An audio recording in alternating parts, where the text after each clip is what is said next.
Sir, you're charged with especially aggravated kidnapping. You're also charged with aggravated assault, and you're charged with theft of a firearm worth less than $2,500. You're talking about stuff that is not relevant.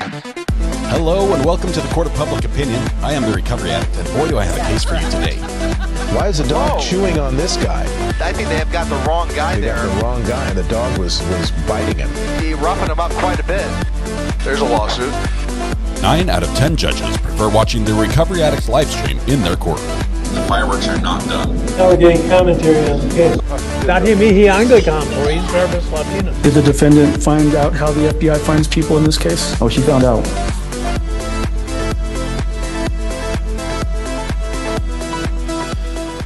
Alrighty. Good morning. Good Monday morning. We have to cut the music short because I'm losing the comments so quickly. You guys you're too soon, too quick. Welcome to the Court of Public Opinion. I am the Recovery Addict. Thank you so much for being here. It's a wonderful new week ahead of us. Lots of fun things happening this week, and hopefully everything will work together and it'll be awesome. A few things first. Well, I don't know who won the internet. I'll say that first.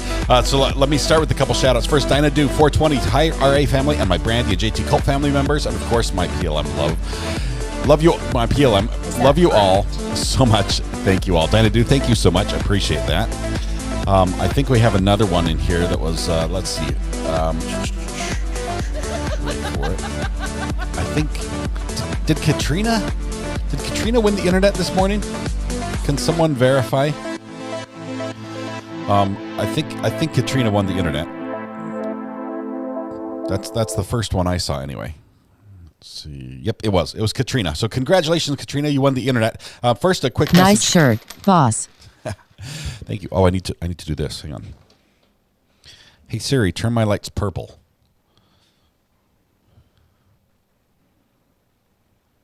One sec. It's thinking on it. The lights are taking a while to respond. Yeah, there they go. They're purple. We got purple lights behind the TV now. Now we're good. Now we all sort of match. We have this purple theme going. All right. Shells says, wow, 5 months already. This has been a fun adventure. Hugs, everyone. Shells, thank you so much. Katrina, congratulations. You were first in chat. You said hi. I can see it on my computer, but all I have over here is when you say Sharon. Is that correct? So, first in chat comes with its punishment. It's penalty. Prize. I can never get that straight. Yes, it's both an honor and a dishonor, I guess. Not dishonor. That's the wrong word. We'll have to think of something else to call it. But being first in chat carries a penalty, and you get to respond to all internet requests worldwide. Just imagine that anytime someone's computer breaks, or their internet's not working, or their phone or IP phone not working, or even their cable TV over internet doesn't work, those calls will all be routed to you, Katrina, throughout this day. So please take care of them and respond in a timely manner, all the regular stuff. Thank you. Congratulations, by the way. Good to have you here. One of our fantastic mods as well. Thank you very much, Katrina. We have a few things going on. First of all, this is my last day before I go camping, and I may have misled some of you. I hope I did not do that. I'm not going with my family. I'm going as a chaperone for a youth group, of which none of my family is members. So I'm going, and I'll be there all week long camping. I think it's at a state park or near a state park or something like that. I've never been there before. Hopefully I can find the place. But I did a little, I've been working over the weekend trying to document everything that I need to take with me on this trip. And I went through the list and I realized I'm taking everything you see here on this desk except for the desk. Pretty much. I'm basically taking all my gear except for the desk. And now I'm wondering, should I just take the desk as well? But we'll see. Maisla gifted 5 memberships. Thank you very much, Maisla. Appreciate that. Great start to the morning. Look, 5 people woke up this morning and suddenly have memberships thanks to you. That is just awesome. Let's see who those went to. Let's see. Patty Girl, Shih Tzu Mom, Ohio Lisa, Sandy, and Debbie Wilson. All congratulations to your memberships, courtesy of Maisla. Appreciate that. Does Mrs. R.A. want to guest host? I'll have all the equipment. That's the only problem. I'll have all the equipment.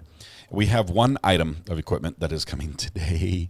It's out for delivery right now. So I'm hoping the UPS guy knocks on the door because our doorbells don't work. I cannot miss this delivery. Is today. that correct? That's correct. Because it's the part that makes it all work together. That's the LiveView Solo Pro with 4 modems. Yay. Okay, let's see. Let's do a quick roll call. I think we're waiting. Court doesn't start till 9:30 today. Camel. And let me tell you what I have in mind. Because I'm going to be camping and I will have some duties as chaperone that would interfere with my normal streaming. My idea is probably to do police chases and short court hoppings every morning. And do those with you, and then I was kicked back, taking it easy. let you follow the court case on your own, and we'll sort of talk about it the next morning if I can stay up to speed on everything. So we'll probably summarize things and do some fun things every morning just to stay connected. And then next week I'll be back Monday, Tuesday, Wednesday, and then I leave for another chaperone trip. This one my kids are going to, or one of my kids is going to be on. This is up to Virginia. I'll be chaperoning another little weekend summer camp. I think I'll be up on the campus of College of William and Mary or something like that. Never been there either. Up next to and around Williamsburg and the water world, whatever it is up there. So that's where I'll be next week. And during those, I will not be able to live stream. They have my schedule booked so tight that from 6:30 in the morning till about 11 o'clock at night, I don't have breathing room. I'm going to be like a full-on company leader of a group of kids, trying to keep them organized and entertained and fed and safe all at the same time, and it's like all on my shoulders. So those 3 days we're going to have a long weekend, but this week we should be able to live stream every day. Okay, I did not do roll call, and I apologize. We have, it looks like everybody's here, but I'm a little bit discombobulated. I think that's the right word. I'm going to use it either way. Let's see. No search. I cannot see. It's too far away. There we go. Nope, not that one. Definitely not that one. There we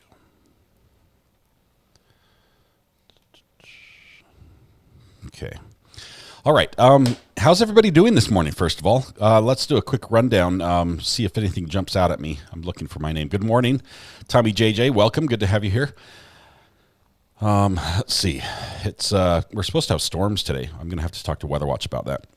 Stacy, welcome. Good to have you here this morning as well. Is this your last day in your studio for the week? Red Pen. I possibly could live stream very briefly tomorrow morning, but then I would have to hurriedly pack everything. I'm not sure how we can do tomorrow mornings. That's going to be the hardest one because I have to be on the road by, I have to be on the road by 10 o'clock. And so I'd have to, right now I'd have to start tearing things down to start packing. So unless we did like an 8:30, I don't know what I could do tomorrow. That's going to be tough. Anyone got a birthday today? We'll check for that. Ooh, in purple today. Yes, Abby. I'm wearing this one because I don't think I'll wear this shirt out camping. It's just too dark and too hot. And the weather's, it's going to be like 90 degrees and, probably similar humidity. I'm going to die out there. This is what's going to happen. It's going to be awful. Thank you, Rudy Patootie. I do love this shirt. This one, it actually says, Pirates. It has an S on it. There it goes. Pirates across the back for ECU, a local school here, not a community college, but a local college. Am I supposed to be camping soon? Not tonight. Tomorrow night I will be camping. And they say that the cabin I have has power. I'm dependent on that. I have enough power to run almost everything. As a matter of fact, I could go live without power, but I don't want to go that way because I have to be able to recharge my batteries. John Thomas camps in his station wagon. I'm not gonna camp in the car. Oh, I'm not sure why that did not work. Dina the Audio Bird, nice shirt, boss. I don't know why that super chat didn't come in. Did I miss that? Did you guys hear that or not? I'll have to check the commands. Are the audio commands working? I will be camping. We'll be camping later. Frank goes, mourning the loss of membership. I'm sorry, Franco. It will come back to you. I feel it. I just feel it. Let's see. Great to see you, Maisla. Thank you very much. Appreciate the gifted memberships this morning. Can't believe there are only 22.2 thousand subscribers to this channel. Marlene, it's just a group of our closest friends. You know, if you feel there's somebody who's missing, do send them an invite or share this with them. We'd love to have them join us. Is that correct? Yep, sound effects are working. John McKee just clicked the subscribe button. Thank you, John, very much. Appreciate that. We call that admitting being a true crime addict. So thank you very much. Let's see. Queen Olive, 5 months for you. So many people are so close to getting that yellow courthouse by their name. It's going to be exciting when that happens. Let's see. 2 months, BB Cat and Animal Lover, 2-month anniversary. Party sound. I think we've got this. There we go. I can do the party sound for you. It doesn't work for you. I've turned that one off, but I'll make the sound effect. Ashley tried to win today, but Katrina beat you out just a little bit. Okay, let's see if there's anything else. I'm trying to catch up. I think we're all working. Okay, we're good. We're good. Don't have a court feed yet. It's supposed to start. The judge has told people to be there at 9:15, which means they start at 9:30. So we've got a little bit of time to do that. Appreciate those who like the channel. That does help other people who also like this sort of thing find us. At least that helps YouTube know where to send them when they're looking for something cool to watch. Because he's the guy. Channel hop in between RA and Brandy again today. When does Brandy go live with hers? She has an amazing interview today, which is awesome. If you followed the NFL trial, I do not blame you in the slightest if you catch me on replay, because she scored a massive, massive interview with the defense attorney from the NFL trial, which is just really cool. Correct? Let's see. She's probably stressed out beyond belief this morning.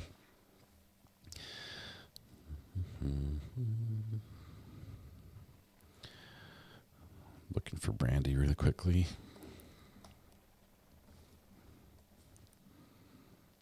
I'm not a camel. Don't think she has her. Oh yeah, it's scheduled for 9:30, so she's got 15 minutes before it starts there. So I'll keep an eye on that in the other window. All right, as we get going, don't forget to hydrate. I don't think I have any water with me.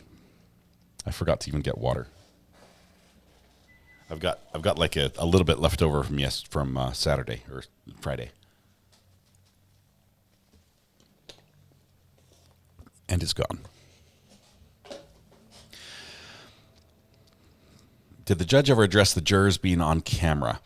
Golden Misfit, here's what we heard. I went back and listened, and there was one point where the cameraman had his what we call an onboard audio. So the microphone that's attached to the camera, that was turned on. That was when we were hearing a lot of noise around the camera, and we could hear him talking a little bit. Someone talked to him. I don't know if it was a bailiff. I don't know if it was somebody from around him, but talked to him and said that he was showing the jurors, and he said, "Okay, I know that's why I moved," and so he moved a little bit over, like 3 inches. I don't know. It was a tiny bit. He moved over to the right, so he's not shooting over the top of the jurors' heads. So when they lean forward, their face were getting caught. So hopefully the position of the camera is a little bit better. Usually the judge in a courtroom, judge will say, "This is where the camera has to be, and you can't move it." I'm pretty sure the judge did not say this is where it needs to be and put it right there, so he has to like shoot through the jurors to see the witness. But it may be addressed more. We'll see as we go on. Good vibes for Brandy. We're so excited for her. She's going to do great. I do not drink coffee. I just do the water. Looking forward to Brandy's interview. We'll be back later. Ice Cream Dogs. That's awesome. Is that Eastern time for Brandy? Yes, she's in Florida, so it'll be Eastern time for her as well. She starts in about 15 minutes. Let's see. I think we're good.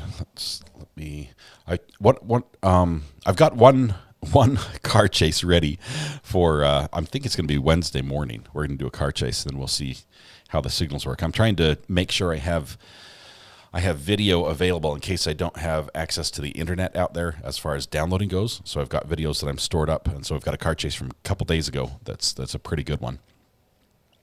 We'll be hitting the road tomorrow morning, early tomorrow morning.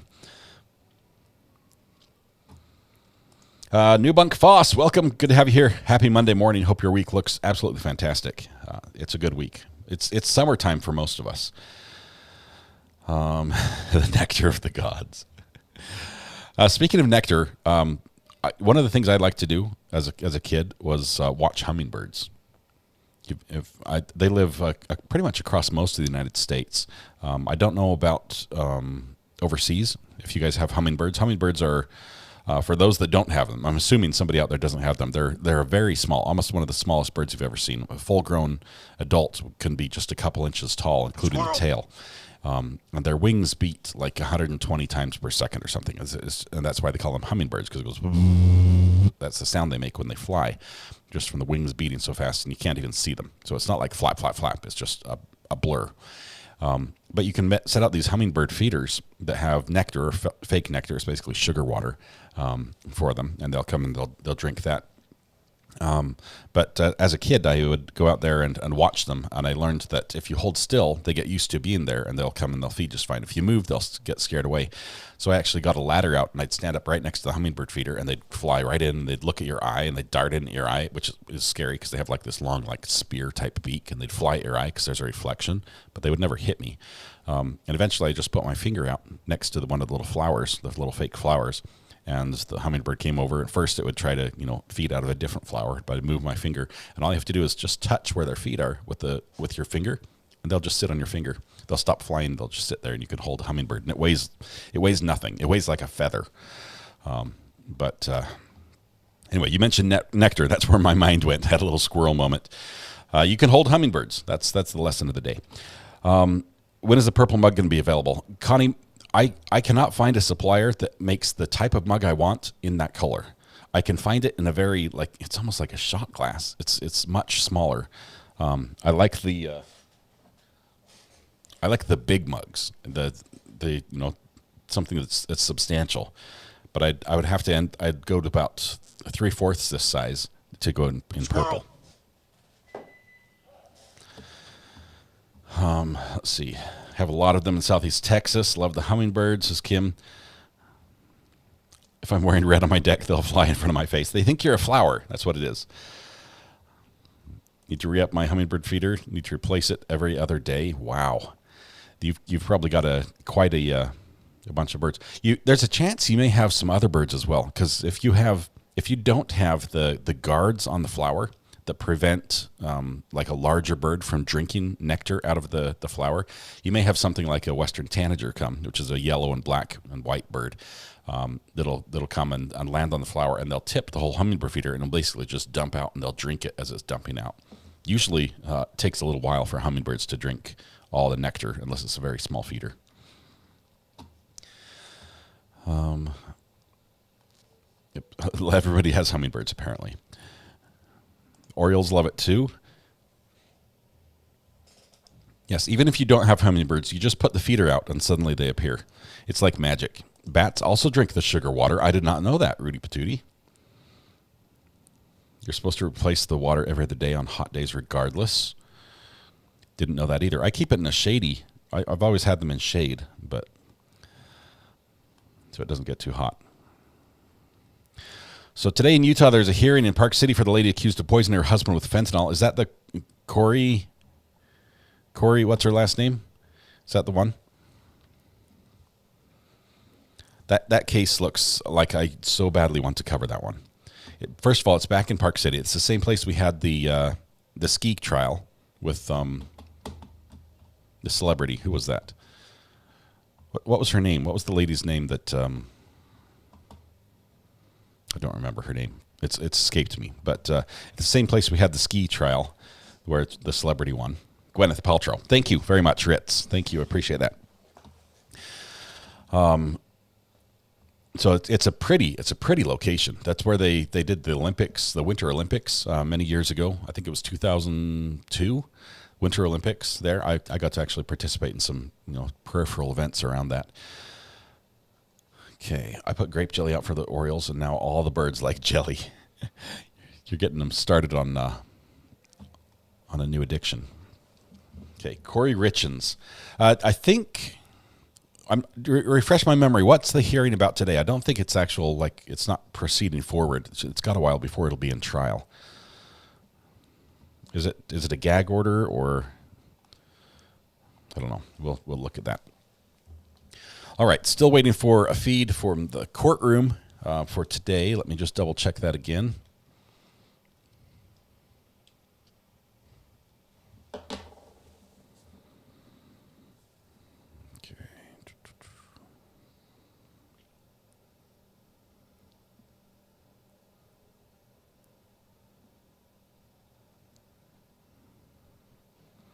Okay, we're still waiting here. Let me drag this one over there. This will be right here.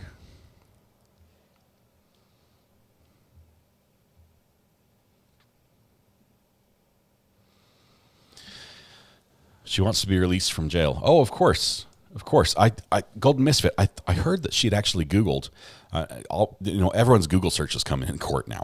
I heard that one of her Google searches was like luxury prisons for the rich or something like that she had searched after she killed him and before she got caught. She was like, I wonder if I do get caught, if there's a really cushy place I can go.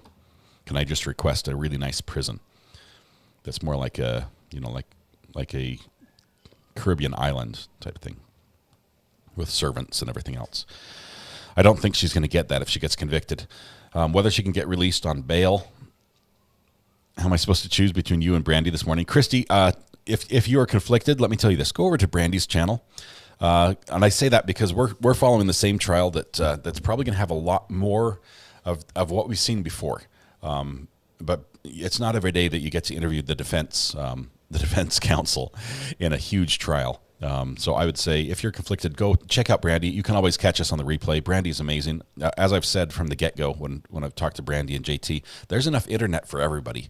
And if you'd like that one better, go over there. We'll have you back here for a different trial. We'll go back and forth. It's great.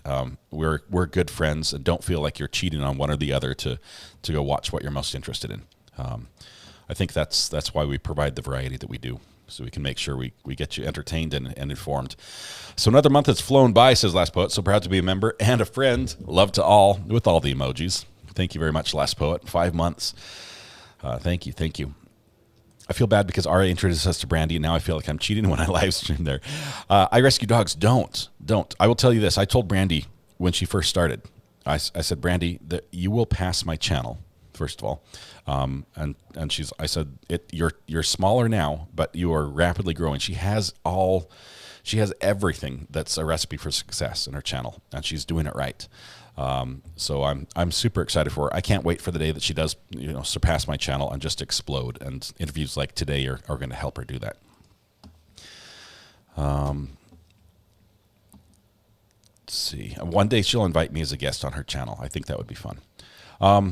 Have enough devices for both. Stacy, if you are able to listen to both at the same time, you are a better person than me. I can watch one. I can watch two and listen to one. That's my limit. Well, okay, we have still waiting. Nothing from the courtroom yet. We've got 6 minutes before they're supposed to be in. The judge has been a little bit late every single day. He's not really as prompt as some of the other judges have been. Okay.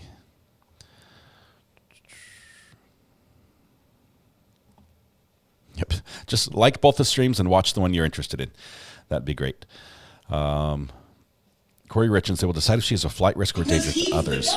Keeping in mind she assaulted her husband's sister, who was accusing her of something, so clearly she is volatile. Okay, distilled illusion. One of the drawbacks to being wealthy, which she has a significant amount of income, or at least available assets, is that adds to the flight risk. Your ability to flee is higher. So wealthy people have that higher hurdle to overcome in the eyes of the court for being set free. So I don't think they're going to set her free.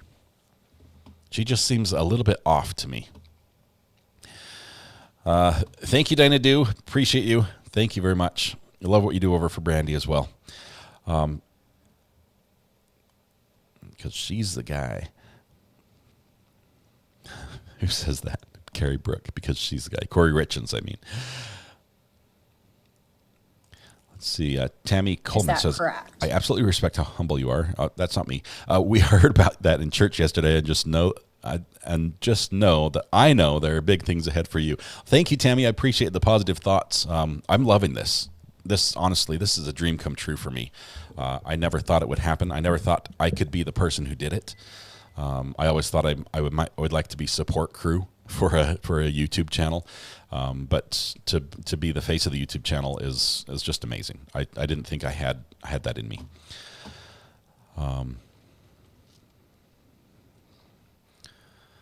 Ivan, good morning. Good to talk to you, my friend, last night. Appreciate the phone call.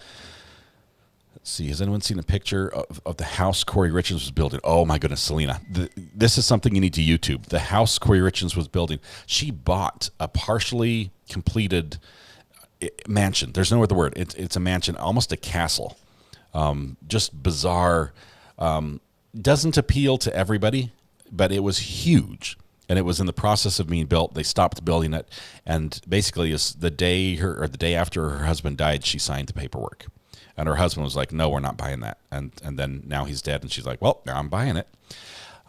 We'll talk to the funeral home and make arrangements for the funeral later. I've got to buy that house," and she did.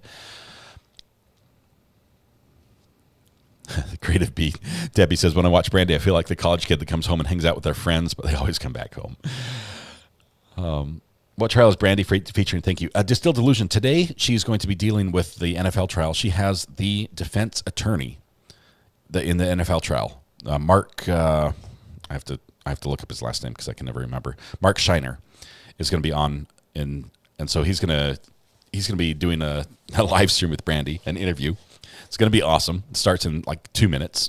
I know Brandy is just a wreck emotionally right now. So if you've been over there before, I would love it if you go over and support her. Just cheer her on. Let her know she's doing a great job and she can do this.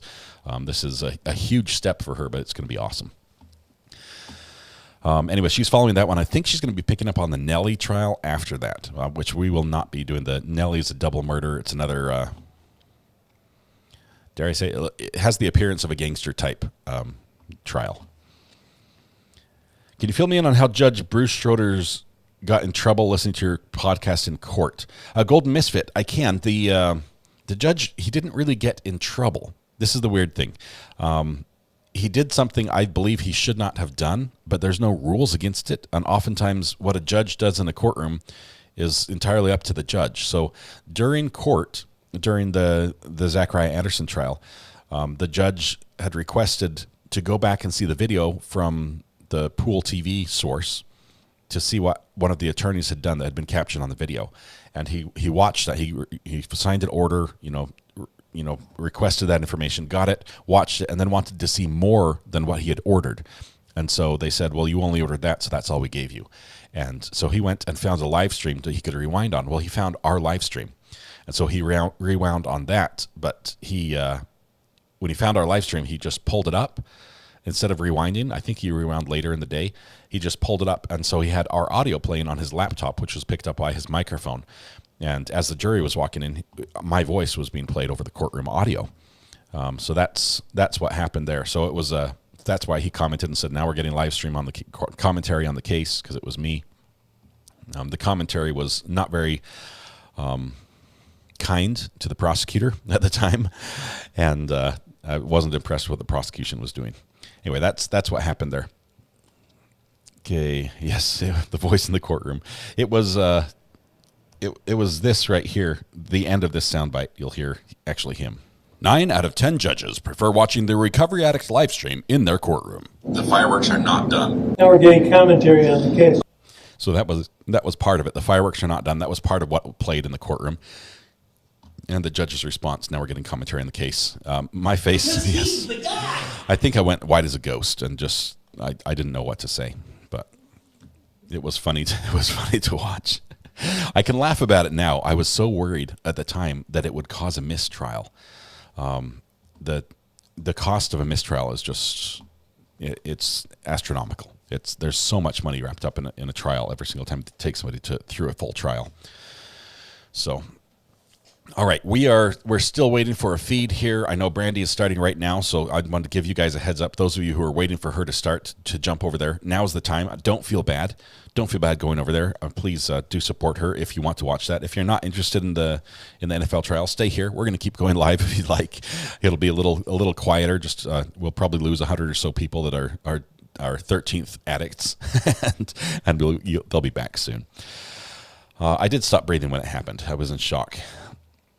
Thank you, Britta. Appreciate all you guys. Please send her my love and support. I love what she's doing on her channel. I love how she does it. She's great over there, and so excited for her. Gailey May, one more time, how did your Recovery Addict name come to play? Thanks. Great question. Initially I built this channel for a metal detecting videos. I was addicted to recovering artifacts from the ground. So I'd go metal detecting, and I was the recovery addict, because when you find something in metal detecting, you recover something that was lost.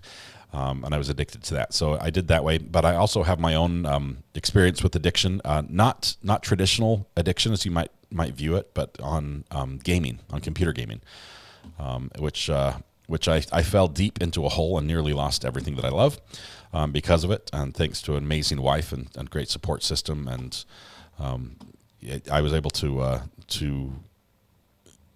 find that balance that I needed in my life that I did not have at the time, where every waking hour was spent on a computer playing games. Now I spend every waking hour on a computer working, but we divide the work day and the home life, and the balance is much better. So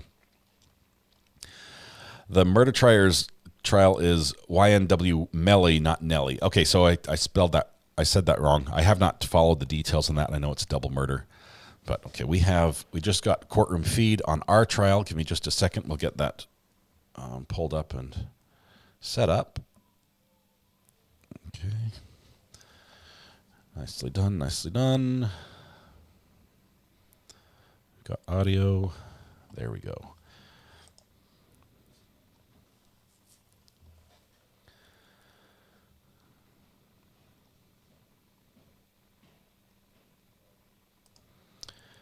Hey, no problem. Appreciate the question. Thank you very much.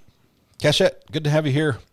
You made it just in time. The judge is just barely taking his seat on the bench. I'm going to have to tweak this audio again, I think. I'm not sure who's standing or what they're doing.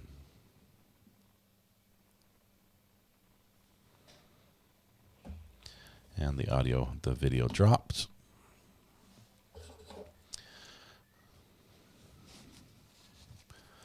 When it comes back, we'll have, there we go, it's back.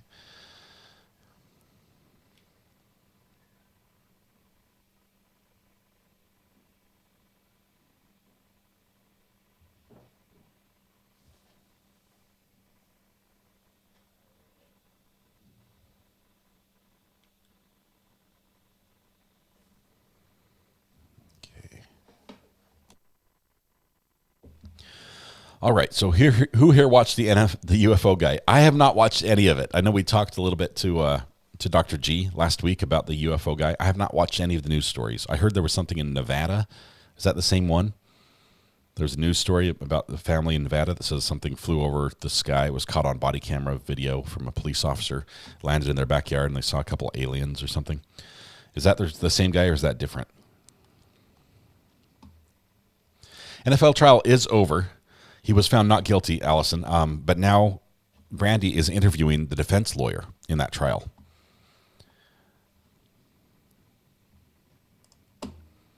Thank you, Carrie. You are 100% correct. I definitely married up as well. My wife is absolutely awesome. Everyone's still milling about the court, so I don't think it's started yet. Judges they're probably waiting for the jury. That's usually the last thing to be ready in this courtroom. I can find that on News Nation. I'll have to look for it. I've heard enough about the UFO guy that I have to look into that. Looked like a falling star. For those who have ever seen a meteorite, most of you have seen a meteorite when it goes across the sky. If you had that opportunity, it's really cool. Generally during a meteor shower, they're the easiest to spot. But occasionally there are random ones that are what they call fireballs. and they're much more rare. But they come a lot closer to the atmosphere. The angle that they graze against the atmosphere is steeper, so they're entering the atmosphere. Generally, they explode and burn up. I had an experience of viewing one of those one time that was absolutely amazing, jaw-dropping amazing. Watched it. I could see the colors of the fire as it burned. First of all, it appeared to be moving slower across the sky than a typical meteorite that just was there and gone. And there was a trail of smoke as well. But watched it blow up in the air and split up, and it was too far away to hear anything, but it was beautiful. UFO fireball was copper green. Shiner guy is on. That's awesome. JT, Brandy, Shiner. I see them there on my desk. I'm cheating and watching them a little bit.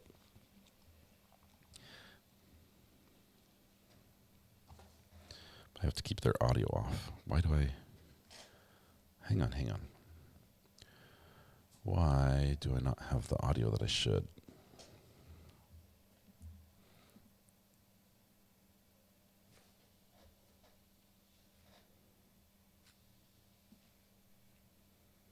Okay, still nothing there. Cases. Yep. Sorry, that was Brandy's audio. Just making sure my audio was wired right. Got to drop my DNA on her the like button there as well.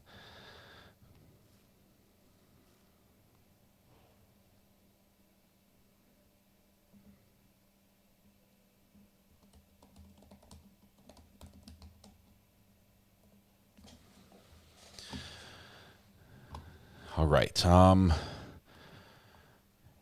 Any second now, we're going to be... Oh, wow. Now's the time to be here. Ellie Veldman just gifted 5 Recovery Addict memberships. Those went to Mary W., Julie Brendel, Bad Juju, Alfred Rosler, and Texas Val. All gifted memberships. Thank you, Ellie. Thank you so much for a generous donation this morning. You think, considering she got into trouble for that this judge would learn, but it's odd how both are harsh with defense and this lawyer is actually polite. Allison, sorry. Now in session. I will say that, man, we don't have audio from this courtroom, and we should. Audio,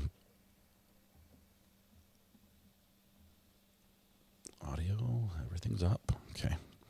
I will say that the defense lawyer in this Parkland case, the Scot Peterson case, has been very respectful, and we've seen lawyers that I believe he's effective as well. What we have not seen from him is a lot of objections. We have not seen him, talk about leading when he definitely could object to leading many times. But I think he's looking at the witness that's on the stand and being careful not to object even when he can, giving the prosecution just a ton of room.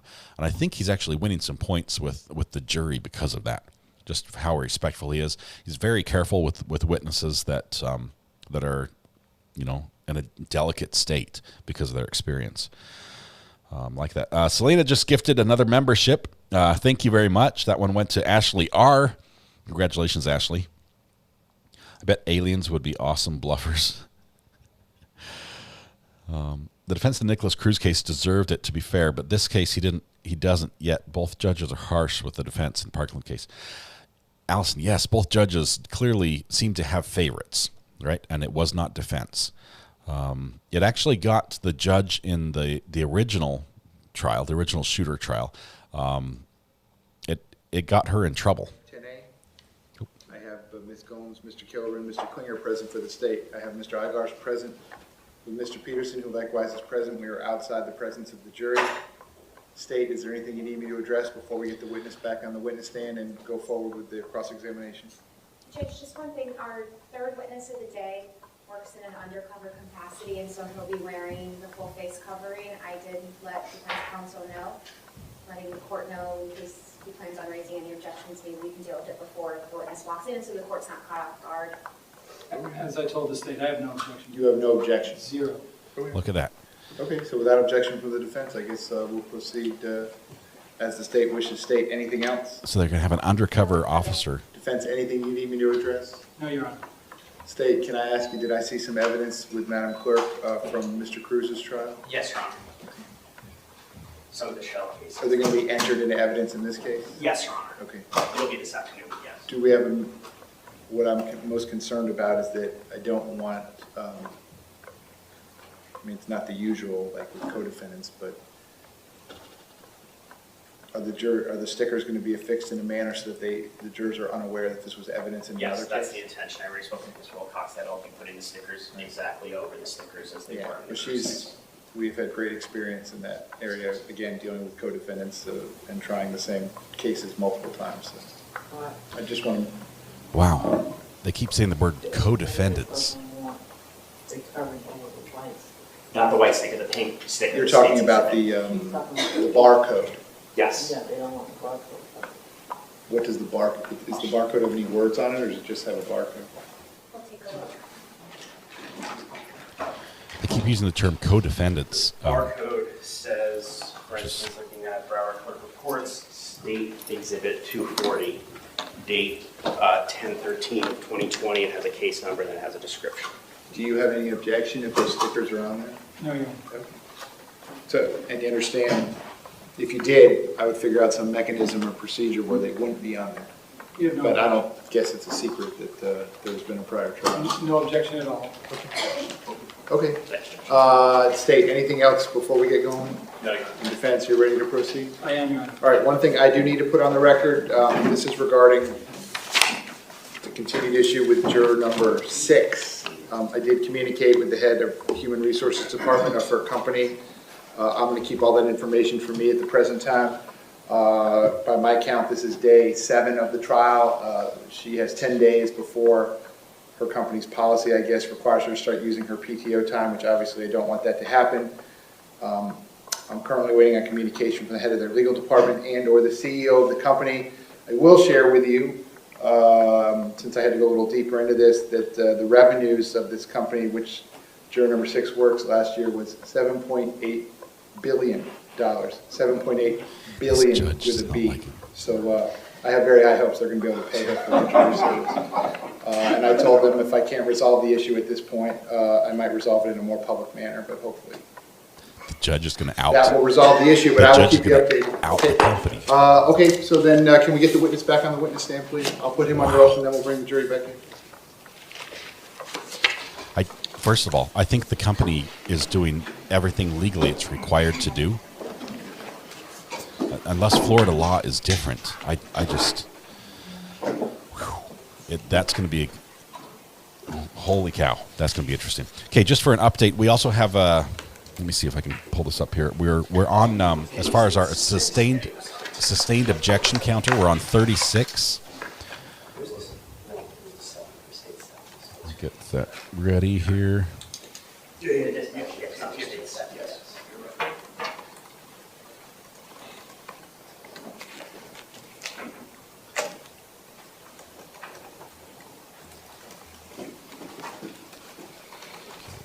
Source 1 is 6.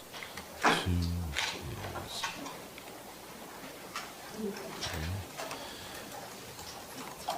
Okay, there's our So box. if I could have to come right back to the witness stand, please. Yes, sure. Even though we're outside the presence of the jury, I'm going to swear you in again. Raise your right hand. You swear to tell the truth, whole truth, nothing but the truth. I do. Okay, you may be seated. We're going to start with cross-examination as soon as the jury comes in. Gen 302, welcome to the gallery again. New courthouse caller by your name. Thank you so much. Thank you. I'm not camping right now. I'm going to be leaving tomorrow morning, so I probably will not be able to live stream tomorrow morning because I have to.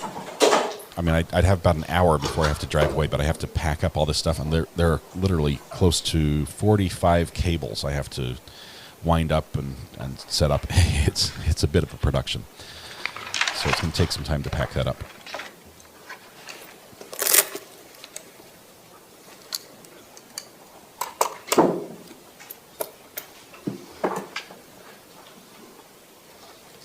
Yeah, there's no question of the company firing her.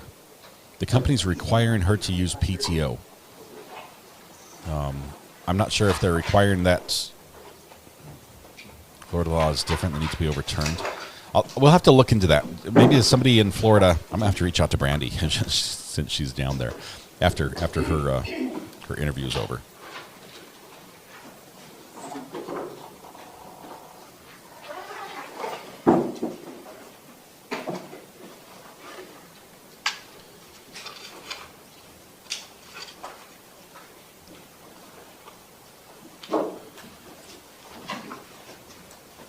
I will say my live view solo arrives today, and I need to be there. PTO is called paid time off. It's accrued based on how long you work on a set schedule. Usually, it might be an X number of amount per days. Generally, the longer you're with the company, the more PTO you accrue each year. It can be used whenever. You could use it as sick days. You can use it for vacation. You can use it just for I'd like to take today off PTO.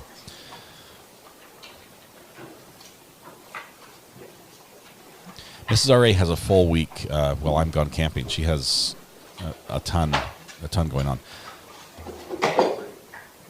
I will tell you, I'm only going to be able to live stream this morning as well because there's a funeral I'll be attending this afternoon.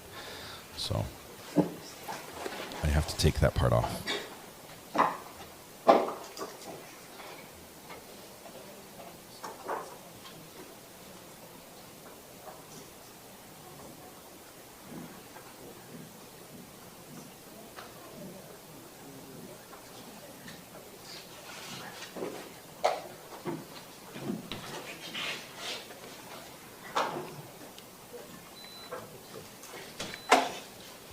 Sorry, he's headed out to the library. Oh, jury's here. Entering. Who's there?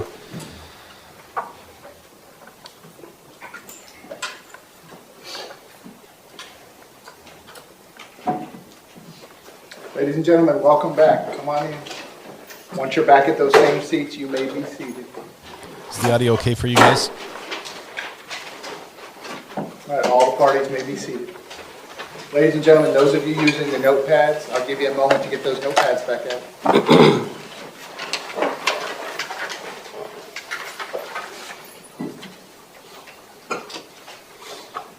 The notepads are kept in manila envelopes so nobody can see them. They're left on the seats. Okay, ladies and gentlemen, welcome back. I hope you had a nice weekend back at your normal lives. I apologize for the slight delay in getting started this morning. Someone told me that one of you was late getting here, but I find that impossible to believe that could have happened. So I will take the blame for that. Ladies and gentlemen, when we pressed pause on the trial on Friday, we had just concluded the direct examination of the witness. The witness remains on the stand and under oath. So at this point, we're going to proceed with the cross-examination of the witness. Mr. Igarsh, when you are ready, you may proceed. Thank you, Your Honor. May I please report? State. Good morning. Good morning, Officer Burton. Good morning, sir. This is the second time we've met, correct? Yes, on the depot and today. Okay. The depot is short for deposition, correct? Yes, sir. You and I spoke, and I asked you a number of questions about what took place that day, correct? You did, sir. And there was a court reporter present that recorded everything that was said between us? It was over video, but yes, it was a reporter there, yes. Okay. And also the prosecutor was present, correct? Yes. And the prosecutor could ask you any questions that the prosecutor wanted, correct? I believe so. And you've been through that process numerous times. That wasn't your first deposition in 15 years, correct? No, sir. And then what happens is then the transcription is made and you can read through it, correct? Yes, sir. And you've probably read through that in preparation for your direct examination, correct? Yes, I have. And you met with the prosecutor before you testified, correct? Yes, sir. And you discussed what your testimony would be, correct? Yes, sir. Not that there's anything improper about that, but that was done as well, correct? Yes, sir. All right. And did you refresh your recollection by looking over the deposition again, knowing that I would be cross-examining you? Yes, sir, I did. Okay. If I heard you correctly, on Friday, you indicated that you've been serving this community as a law enforcement officer for 15 years, correct? It's 17 now, sir. 17? Yes. Okay. And you are a school resource officer, correct? Yes, sir. And just like my client, you work at a high school, correct? Yes, sir. And that was a high school of how many people? We're up to 3,000 students. Are you the only school resource officer at that school? No, there's 2 of us. How long have you been at that particular school? Since the summer of 2018. And have there always been 3 SROs for, how many students did you say again? 3,000. 3,000. Has there always been 3 of them? No, it's me and another officer. Okay. Now, you work for Coral Springs Police Department, correct? Yes, I do, sir. And that is separate from Broward Sheriff's Office, correct? Yes, it is. You guys have completely different radio systems, correct? Yes, we do. And what you say into your radio, you know, wouldn't necessarily go to BSO officers, correct? I would not know that, no. And conversely, when BSO, when any of those officers speak into their radios, that would be coming across your radio system, correct? No, sir. The only way that that occurs is when the radios are patched, correct? That is correct. Tell the jurors what you understand patching to mean. Patching is something that's done through dispatch. I don't really have that much knowledge on it. The only thing I can tell you is usually in large multi-agency situations, they will patch the radios so everybody can hear each other. And you expected, because this was such a major event, that like previous major events, the radios would have been patched, correct? Yes, sir. You later learned at some point that they were not patched, correct? Way later. Gotcha.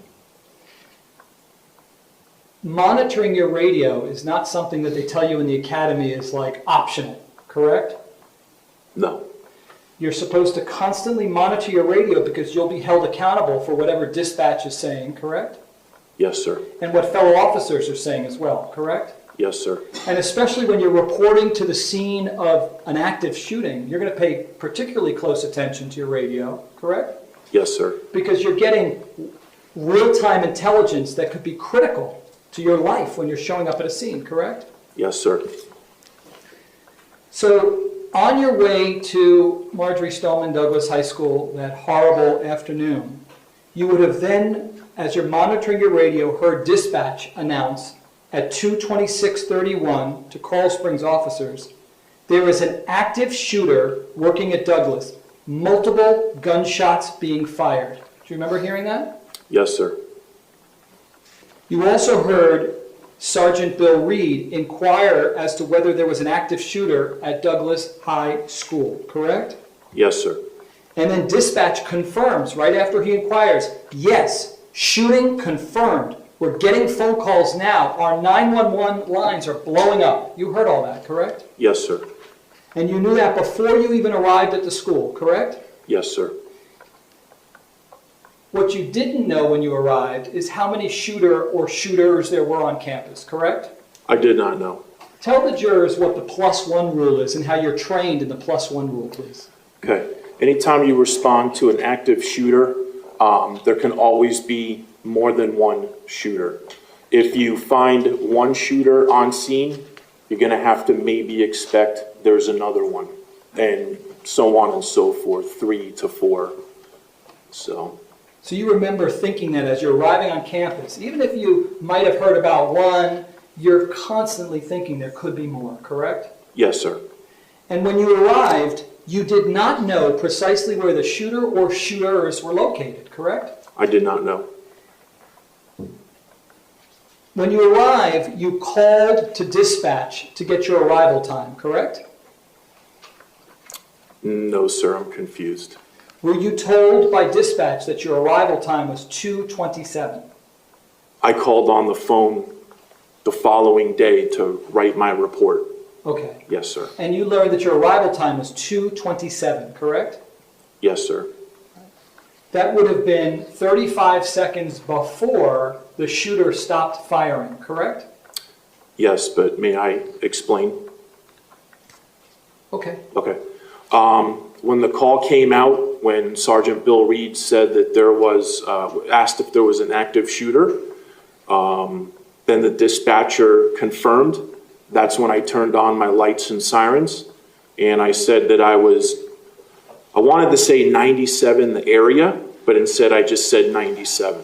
We're allowed to say 97 the area, which means we're close by. I was about maybe 1.5 miles away from the school. Okay. So you arrive at the school and you're armed with both a handgun and an M4 rifle, correct? Yes, sir. Which were you holding in your hands? The M4 rifle. Why did you choose the M4 rifle as opposed to the pistol or the handgun? It's a way more powerful gun, and I can shoot it from a long distance. It would be more beneficial to you in an active shooter situation than a mere firearm, correct? That is correct. When you're at your school, and the name of your school is, what's it called? Coral Glades High School. Coral Glades High School. When you're at Coral Glades High School, do you walk around with the M4 rifle? I do not, sir. Are you even allowed to walk around with that big rifle? No, sir. To school? How come? It's just intimidating to the children. So what we do is we have a gun safe in my office where we keep the N4 on campus. And some SROs will keep it in their car, correct? Yes, sir. And were you wearing a bulletproof vest that day? I was wearing my normal police uniform. Do you usually wear your vest while you're on campus? All the time, sir. Okay. And that was a good question. When you arrived, was it pandemonium because kids were running around and there's gunfire everywhere, or was it just the opposite? It was the opposite, sir. How would you describe it to the jury when you get there? It was very 2:27. It was very eerie. When I got out of my car to load up my rifle, I looked west to see if there was anybody running or that I could talk to get information. I was also listening for gunfire, and I did not see any people on campus. I did not hear any gunfire. It was just silent. Would it be fair that you've characterized it like a ghost town when you arrived? Yes, sir. Now, the first person that you encounter when you arrive on campus is campus monitor Andrew Medina. Isn't that correct? That is correct. And Medina gives you some real-time intelligence, correct? Yes, he does. He tells you that we are looking for a white male, correct? Yes. In a burgundy shirt. A burgundy ROTC uniform shirt. Black pants. Yes, sir. And then he specifies that he was last seen around the 3-story building. Correct. Also known as the 1200 building, correct? That is correct. And then he also tells you, or possibly the northeast parking lot, correct? Correct. You thought that information was so significant that you immediately then broadcast it on your Coral Springs radio, correct? Yes, sir. And you announce at 2:28:35, you recall saying, white male with ROTC uniform, burgundy shirt, correct? Correct. And then dispatch repeats, white male, ROTC uniform, burgundy shirt, correct? Correct. And then at 2:29, literally 25 seconds later, you announce, last seen in the 3-story building, north parking lot. Yes, sir. I want to understand what you meant in that moment with that statement. Because you agree that in the 3-story building, when you say last seen in the 3-story building, is different than north parking lot, correct? They're two separate places on campus, sir. Okay. So when you say last seen in 3-story building, north parking lot, you're actually referring to two different locations, correct? Yes, sir. So last seen in the 3-story building means last seen inside that building, correct? Yes, sir. And then north parking lot would have been by the 1200 building, correct? Yes, sir. So by or inside, correct? I wanted to use the 3-story building as my reference of go-to for everyone. Is it fair to say, though, that you were essentially saying that it's either by or inside the 1200 building, correct? Like I said, I was using it as a reference, but it could be correct. Is it fair to say that Medina was not certain of the exact location of the shooter or shooters, correct? He was not. He only knew a general area, correct? Yes, sir. You didn't know at that moment whether he ever transmitted that information over the school radio so that my client could hear that, correct?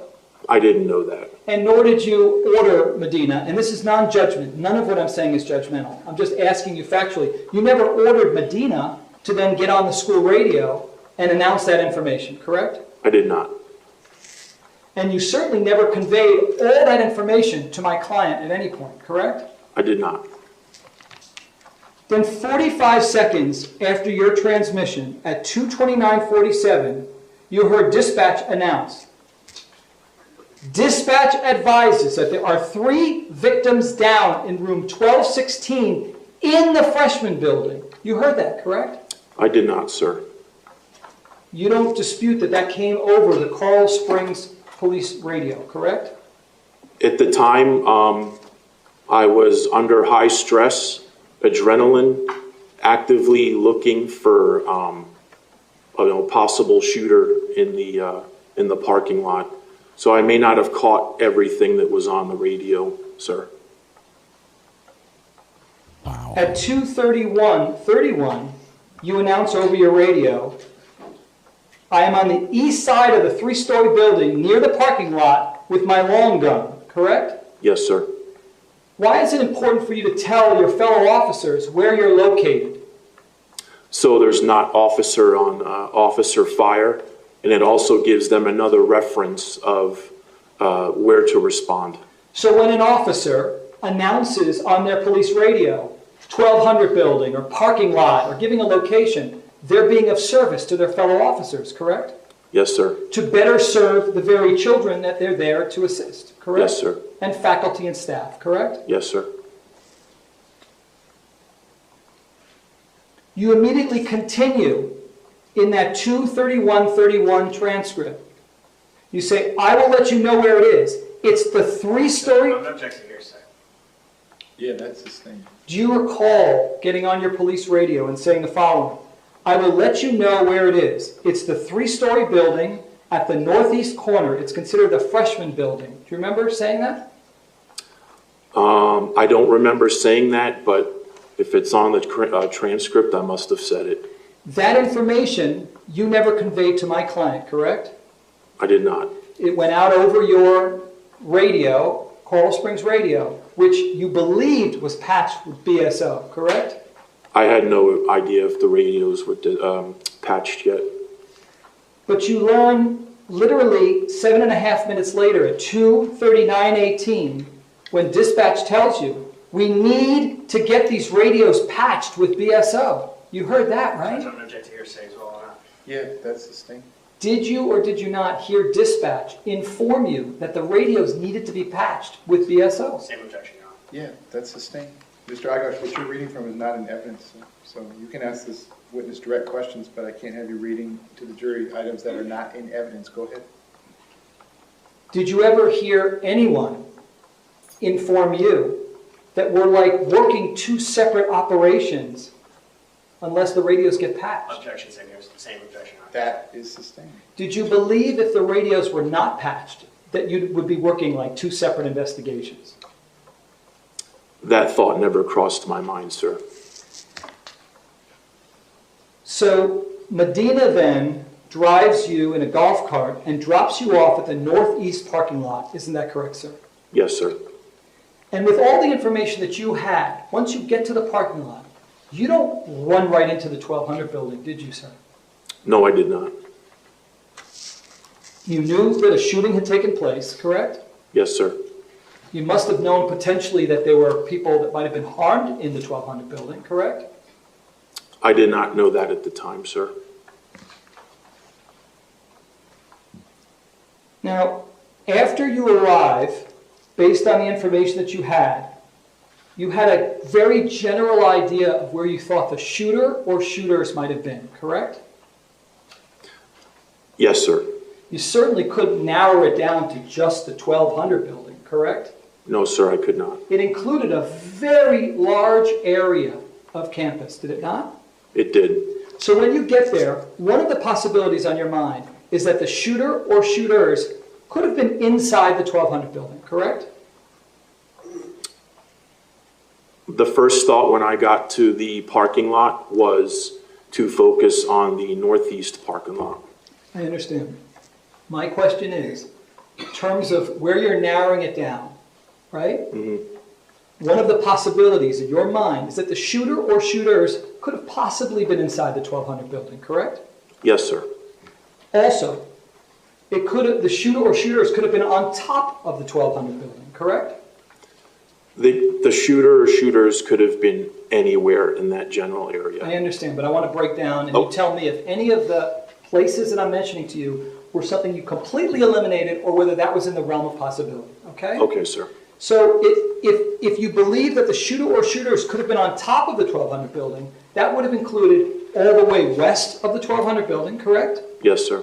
Could have been all the way east, closest to you, correct? Yes, sir. And could have included all the way in between as a possibility, correct? Yes, sir. And this building, if I told you it was 73 yards long, 3/4 of a football field, is that consistent with what you saw?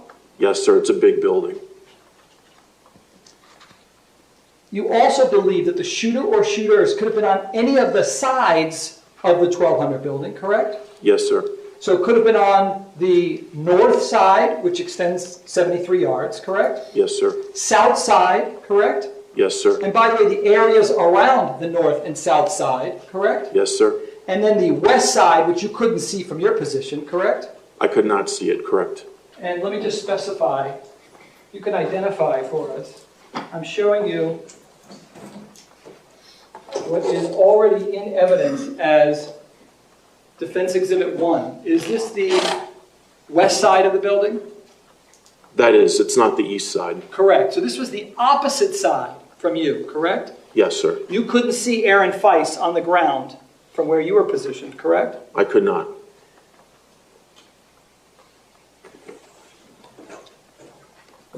But the shooter or shooters could have easily been on the west side of the building, correct? Yes, sir. And that was in your state of mind as you arrived there, correct? Yes, sir. You also couldn't rule out any of the neighboring parking lot areas, correct? I could not. In fact, that was actively one of the places you thought the shooter or shooters could have been located, correct? Yes, sir. If I can show you what's been marked as Defense Exhibit F, and if I can approach, show us if this is the 1200 building and this is the 1300 building. There are parking lots on the north side of those buildings. Could you include that area as where the shooter or shooters may have been located? You could. Could you also include to the right of the 1200 building, we'll call that northeast, could you include that parking lot? Yes, sir. And then you certainly could include this would be kind of, how would you describe this parking lot? Because this is the one that you That's like the main parking lot in front of the school. Okay. Would you consider that as in play or not? I didn't at the time, sir. Fair enough. Describe for the jurors how large these parking lot areas are. It's very large, sir. It's a couple rows filled with students' cars. I believe they refer to it as the senior lot. Right. And I mean, this school has 3,300 kids. You're aware of that, correct? Yes, sir. This parking lot is like potentially football field large, correct? Yes. And there are numerous places that shooter or shooters could be located, correct? Yes, sir. Lots of places for them to hide because of the cars in the parking lot, correct? Yes, sir. You also, when you get to the scene, don't eliminate the possibility that the shooter or shooters could be in a neighboring building, correct?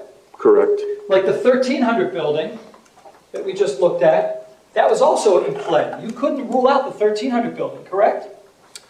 I couldn't see that from my vantage point, but it could have been a possibility, yes, sir. Which then means the courtyard area between the 12 and 1300 building was also a possibility when you approach in the parking lot, correct? Yes, sir. So this wasn't a small, restricted area that you were considering, correct? No, sir, it was very large. Would cover massively, east and west, north and south, numerous football fields as a geographical area, correct? Yes, sir. With buildings, and within the buildings, numerous places for someone to hide, correct? Correct. And that's why then you don't just run to a specific location, correct? Correct. Now, without question, you are trained, and I think this was your testimony on Friday, that if you have an active shooter or shooters, and you know precisely where the shooter or shooters are located, it's your responsibility to go after wherever he or she goes, correct? That is correct. But that wasn't your scenario here, correct? It was not. You did not know precisely where the shooter or shooters were located, correct? I did not. And even after listening to your radio on the way to the school, correct? Yes, sir. And even after speaking with Andrew Medina, correct? Yes, sir. And even after getting to the scene and analyzing everything, correct? Correct. And even after, we'll get to it, your chat with Deputy Peterson, correct? Yes, sir. And after continuing to monitor what you're seeing, you still didn't know precisely where the shooter or shooters were located. Isn't that correct? That's correct. So you followed your training, didn't you, sir? Yes, I did. It's critical to follow how you've been trained, correct? It is. You got to the point of what we call last reference, correct? Correct. Tell the jurors what last reference is. The information that Campus Monitor Medina gave me was the 3-story building or the northeast parking lot.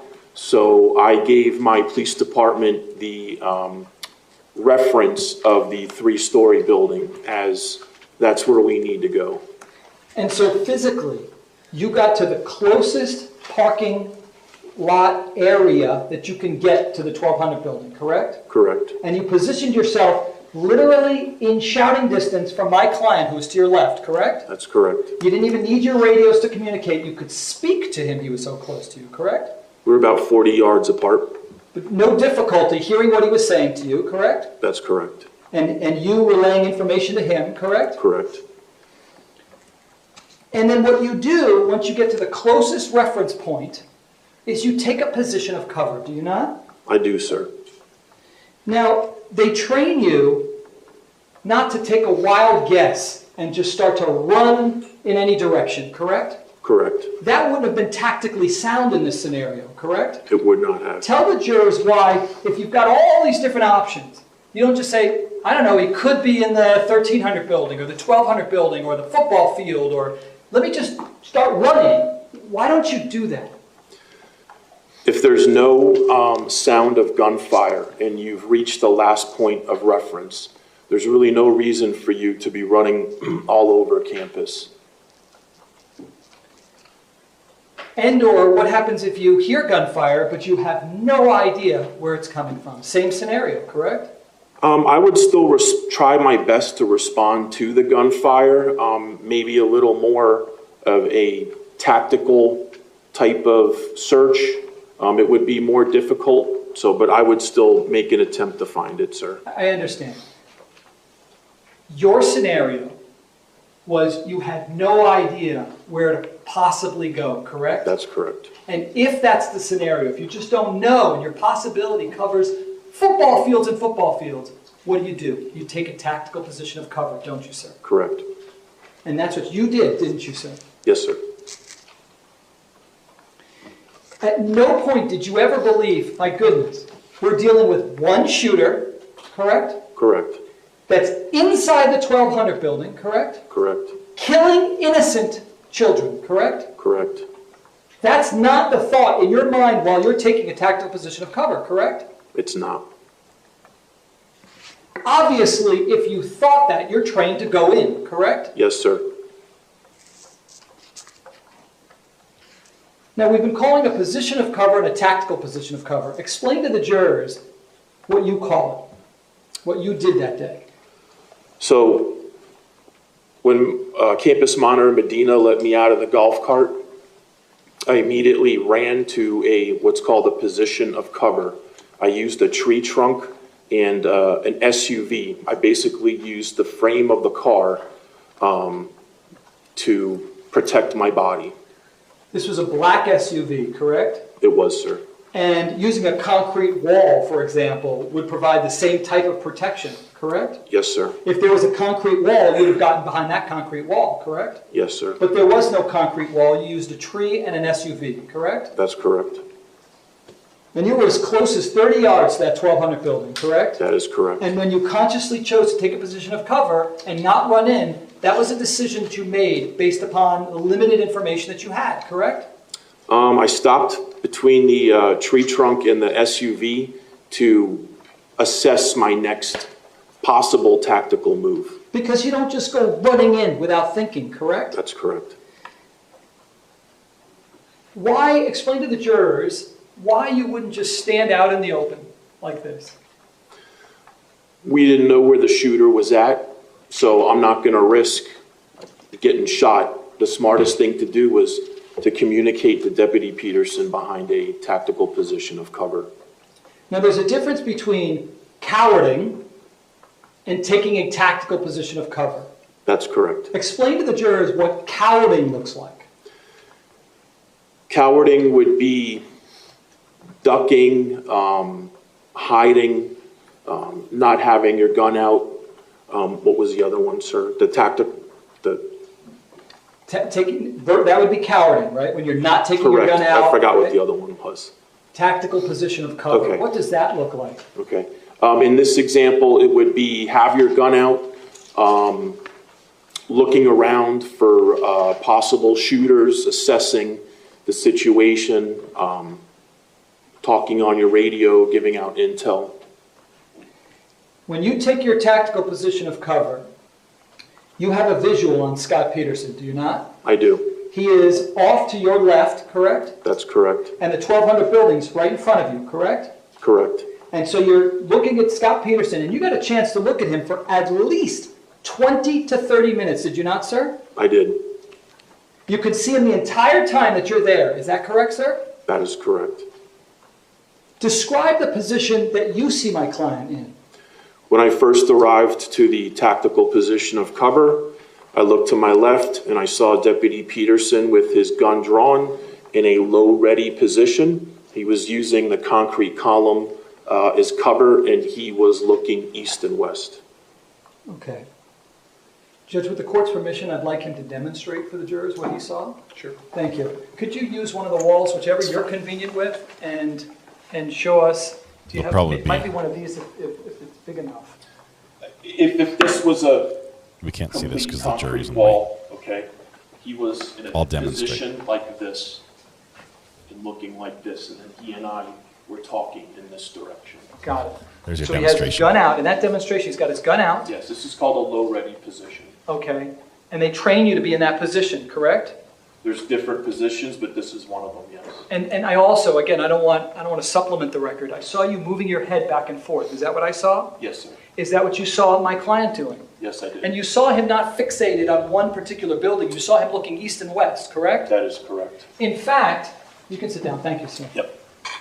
In fact, you saw him, your testimony is, you saw him looking all around, correct?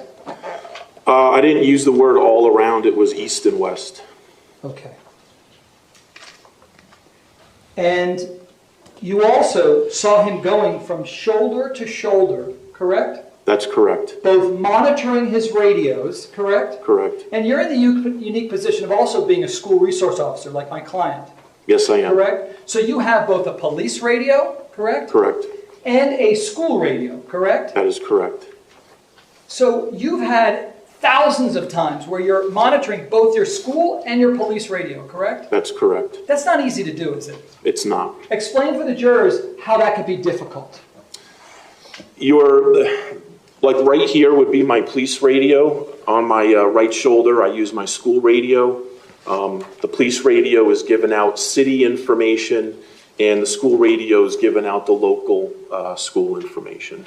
So you'd have to be multitasking, correct? Correct. And then let's add another scenario. Have there been times in your career where you're listening to your police radio, you're listening to your school radio, and you're speaking on both? Sir, there's been times where I've said my police call number on my school radio, which doesn't apply, and I've done it vice versa. And it's worse in stressful situations, correct? Correct. But now let's add another thing. Has there ever been a time where you're listening on your school radio, and you're listening to your police radio, and you're talking on both, but you're also trying to pay attention to what's going on in front of you? That would be multitasking. It would be pretty hard, difficult. Tell the jurors how things are going to be setting you up for failure in that scenario. Your attention would be taken away from the threat that's out there, possibly in front of you or around you. It's also what we call divided attention, correct? Correct. DUI officers are trained to ensure that people are not driving drunk and having divided attention, correct? That is correct. Because of having divided attention, you can miss transmissions, correct? That is correct. In fact, that happened to you. That was the explanation you offered earlier as to why you missed 3 kids being down in classroom 1216, correct? That's correct. You can miss things that are going on in front of you, correct? Correct. You can miss both school and police transmissions, correct? Correct. And you can even say things not exactly as you intended because you've got divided attention, correct? Correct. So I want to return to when you take a position of cover, correct? Correct. You don't go into the 1200 building, correct? That's correct. Now, you know at that point when you're doing that, the shooting had just finished and that there could be kids bleeding out, correct? That was a possibility, yes, sir. But I did not know what was going on inside the building at the time. But one of the possibilities is that kids could be bleeding out, correct? That's correct. And you made a choice not to go in. And I don't say this with judgment. I'm just getting facts, okay? Object to counsel testifying. Yeah, that's sustained. Go ahead. Ask your next question. Factually, though, knowing that kids could potentially be bleeding out, you made the choice to stay covered, correct? Based upon the information that I received from Deputy Peterson, factored into why I stayed in a tactical position of cover. Let's talk about that then. Okay. So you're in a position of cover. You want to know what my client knows, correct? Correct. And that factored into your decision making, correct? Correct. And you've known Scott for years, correct? I've known him for 7 years. As far as you know, he's never lied to you, correct? That's correct. Honorable officer, correct? Yes, sir. Decent, dedicated, correct? Objection is irrelevant, Your Honor. No, that's overruled. Go ahead, sir. You can answer the You question. can answer that. Yes, he had a good track record. Okay. And you worked investigations and things together too, correct? We did. Drug cases, correct? Mostly gang activity with some drug cases, yes. No issues ever with him cowarding, correct? No, sir. Or him being a liar to you, correct? No, sir. Just the opposite, correct? That's correct. So when my client shares with you in real time, when you get there, and you say, hey, what's up, what do we got? And my client tells you he hasn't heard gunfire in a few minutes.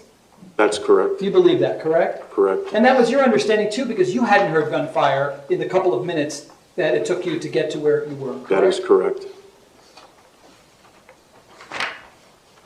He also then, number 2, he makes it very clear to you that he doesn't know the precise location of the shooter or shooters, correct? That's correct. Now, when he said that to you, did you think he was lying to you? No, sir. You believed it, correct? I did. The manner in which he said it, the words that he used, and the energy that he put behind it, you absolutely believed it to the core, correct? Yes, sir.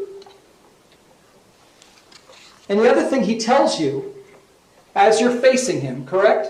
Correct. He says, watch your back. The shooter may be hiding behind you in the parking lot, correct? That's correct.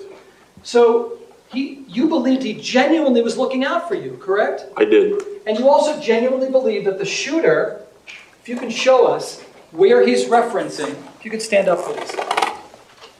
Show us approximately where you were positioned and then which parking lot he's referring to. Deputy Peterson is right here. Okay. I am... That would be between the corner of the 7 and 800 building, correct? Yes, sir. Okay.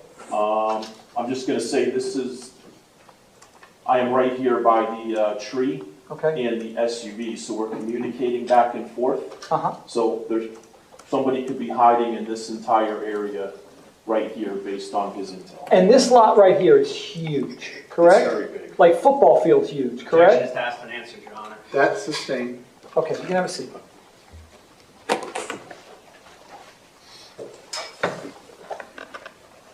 And you thought that he was being of assistance to you, correct, when he said that? Yes, correct? sir. And at no point did you think that he was making that up. You believed it, correct? That's correct.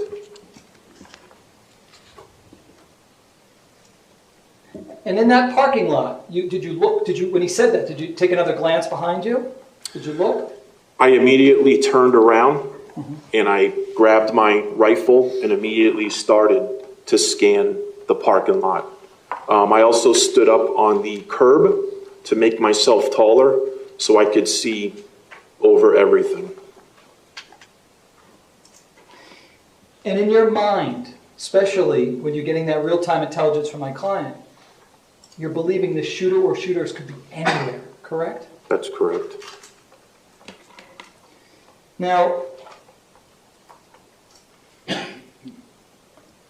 shortly thereafter, a team of Coral Springs officers enter on the west side of the 1200 building, correct?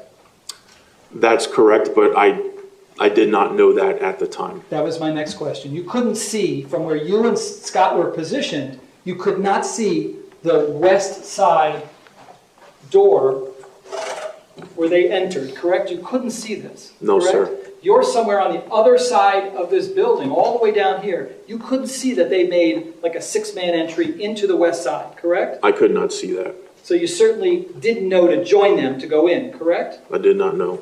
And did they announce over your radio, hey, we're going in? These are Coral Springs officers. Would they have announced on the radio at the time, hey, we're going into the 1200 building?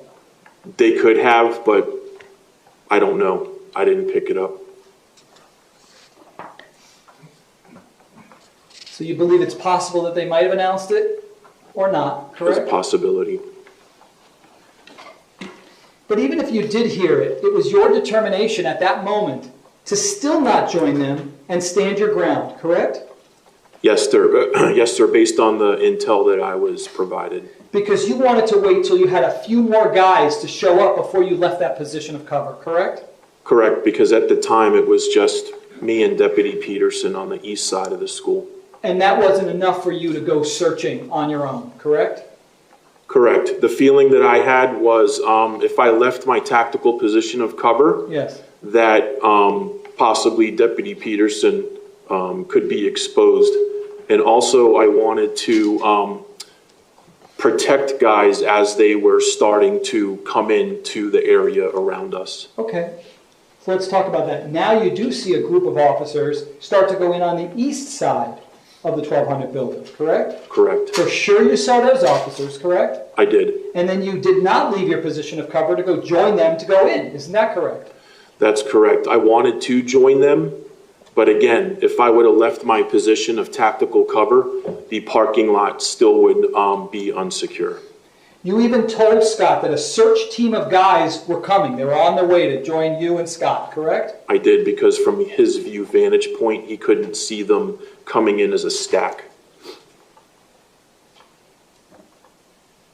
And even as these officers are entering the east side, you're consciously believing that there could be gunfire that could be coming from another area that could cause that entry team harm, correct?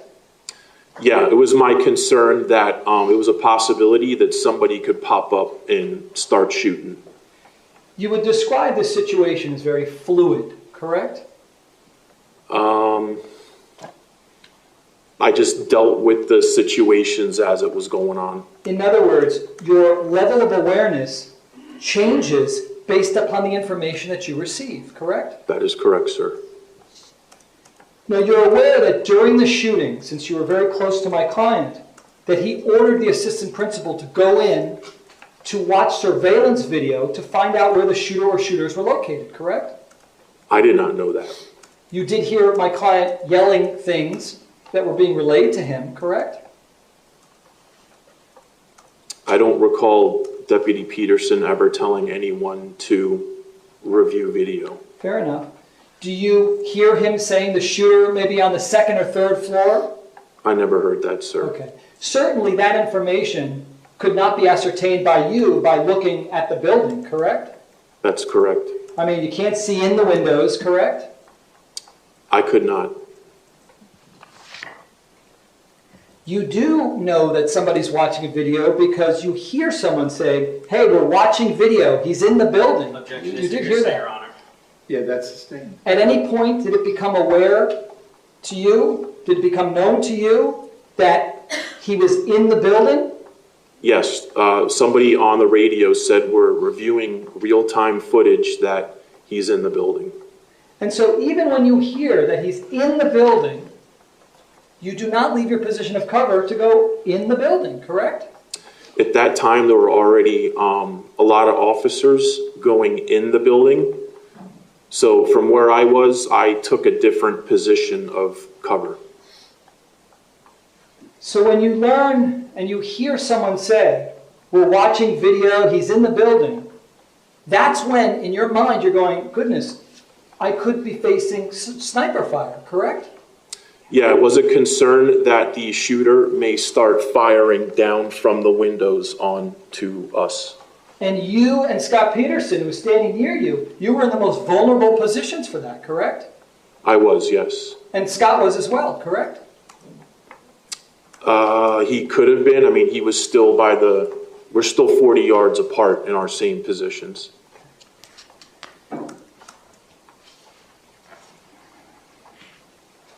You referred to it earlier, but I want to go into it a little deeper about how stressful of a situation this was, correct? Correct. Not as calm as this courtroom as we're reviewing your actions, correct? Correct. Or Scott's actions, correct? Correct. Describe for them with words just how stressful it was when you got there, which would have been after the gunfire, correct? Correct. And after the students were running all around on the campus, correct? That was later after this video. And would have been after the fire alarm went off, correct? I never heard any fire alarm at the school, sir. So we're talking about your scenario, and even then you thought it was extremely stressful of a situation, right? Yes, sir. Describe for the jurors what you were feeling in that moment. When I was responding to this incident, I'll go back to when I was driving my car, and they told me that this incident was happening at Douglas High School. Adrenaline immediately kicked in.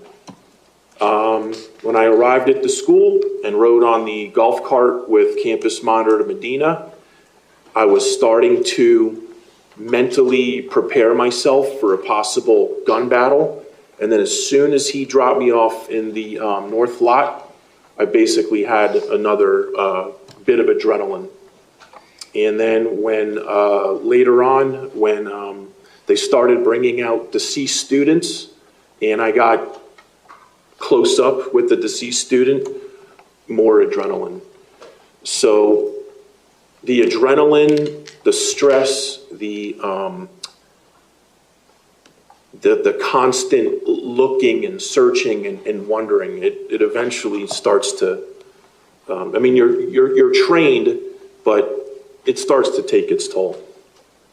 In fact, you had what you describe as at least 2 to 3 adrenaline dumps at the time, correct?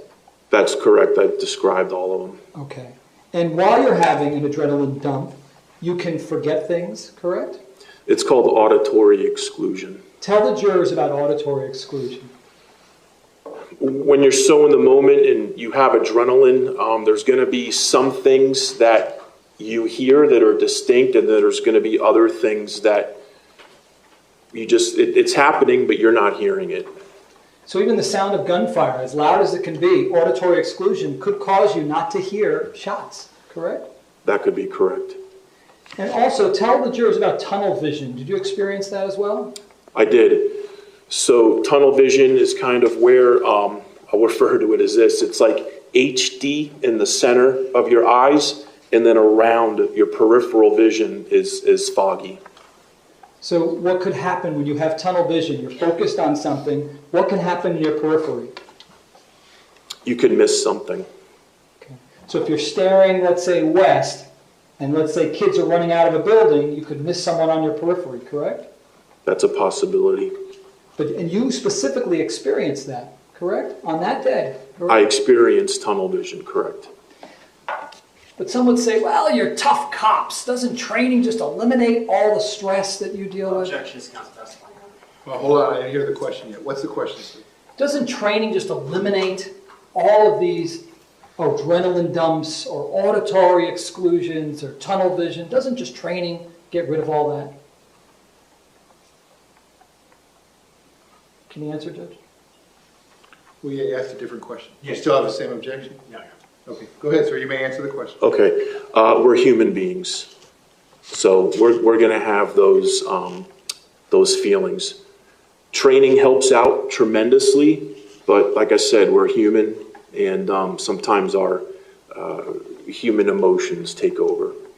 And you experienced all of those experiences, adrenaline dump, auditory exclusion, and tunnel vision, standing just a short distance away from my client. Isn't that correct? It was over different periods of my entry into the school. Now, you never went into the 1200 building the entire time you were there, correct? I did not. And you did see at least a victim when a law enforcement officer asked you to assist in putting that victim on a golf cart, correct? That's correct. That was the only time you ever saw victims, correct? No, after that, I rescued 2 female students after that. The first time, however, that you learned that there were victims inside the 1200 building was after you left the school, correct? I don't know what you mean by that, sir. The first time that you became aware that there were victims inside the 1200 building was sometime after you left the school and you learned that there were victims inside the 1200 building. You didn't know it when you were there, correct? Yeah, during the process of us being there, the victim toll kept mounting. So yeah, at the end of it, I didn't know that there were 34. So yes, I did not. I did learn that after I left the school. Shifting gears, you're a school resource officer at Coral Glades High School, correct? Yes, sir. Before that, you were a school resource officer at Eagle Ridge Elementary, correct? Correct. Both you and Scot Peterson were school resource officers on the day of the shooting, correct? Correct. Now, a school resource officer is a police officer, correct? Correct. Who is assigned to a school instead of working out on the street, correct? Correct. You guys train with all the other officers, correct? Correct. The training material is the same, correct? For certain things, not for our agencies, but for certain trainings that we would do collectively, yes. You have the same uniforms, correct? No, sir. You school resource officers have different, in Coral Springs, the school resource officers have different uniforms? Well, color-wise, we're blue and BSO is green. Oh, no, I got that. Okay. I meant... Sorry. No, maybe it was me. Yeah. All Coral Springs police officers who work the street have the same color uniform as the school resource officers from Coral Springs. That is correct. We're dressed the same. The badges look the same, correct? Correct. Same bosses and superiors, correct? Correct. Same place that you get your checks from, correct? Correct. Now, a school resource officer is different than, let's say, a school monitor, a campus monitor, correct? That is correct. You have those at your high school, correct? Yes, sir. And they don't work for the police department, correct? No, they don't. They work for the school, correct? That is correct. They don't have arrest powers, correct? Correct. And they don't go to the police academy, correct? They do not. You don't work for the school system, correct? I do not. Teachers don't give you orders, correct? That's correct. Administrators don't tell you how to do your job, correct? They do not. The principal can't order you to do something. That's correct. And you have arrest powers over teachers, Correct. administrators, Correct. faculty, Correct. the principal, Correct. and over students, correct? Correct. Have you ever conducted criminal investigations at either of the schools that you worked for? Yes, I have. You do that quite often, correct? Correct. Kids have, give us some examples, just so I can use this. In the public school system, we have issues with fighting, with some weapons. There's some other things. We have some child abuse cases, sex cases. So those are some of the main ones. And also with drugs, correct? Correct. So drugs and weapons, kids bring those to school, correct? Yes, they do. So do you ever conduct searches? Yes, sir. And searches, are you permitted to simply go up to any student on a hunch and just start searching through their pockets? No, sir. Because tell the jurors why. You have to have levels of suspicion, reasonable suspicion, probable cause. You have to follow those levels. And do you mind if I ask you, are you a parent? I am. Okay. The Constitution doesn't prevent you from going up to your kid's pocket and putting your hand in there and taking something out if you suspect on a hunch they might have something, correct? As their father, I would be allowed to do that. A little different, right? Yes.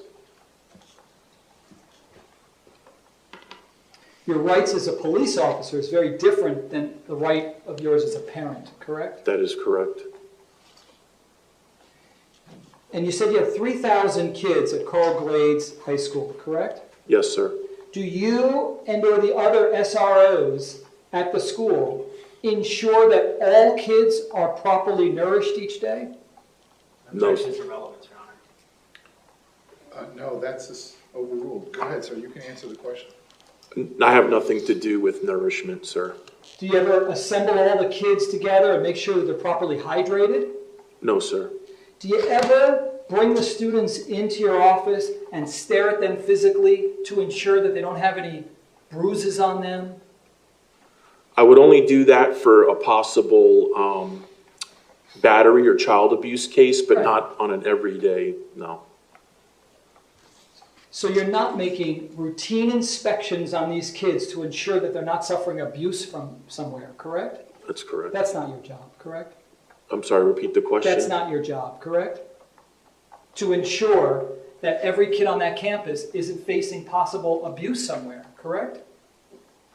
If they are facing abuse, I would investigate it. But of course, but you don't proactively look at each kid to ensure that they're free from any abuse, correct? Most of those cases come to me. Got it. Have you ever read Miranda to any students? Yes, sir.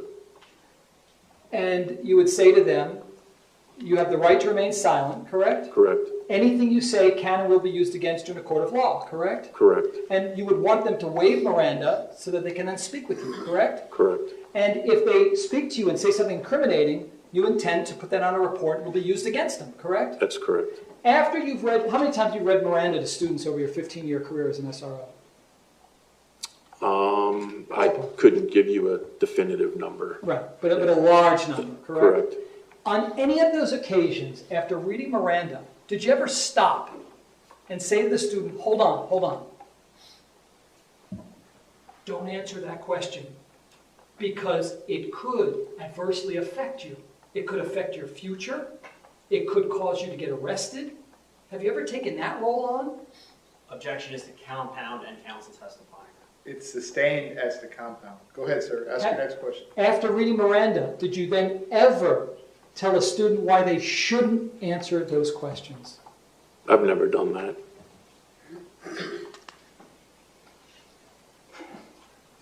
Have you ever heard the sound of gunfire outside?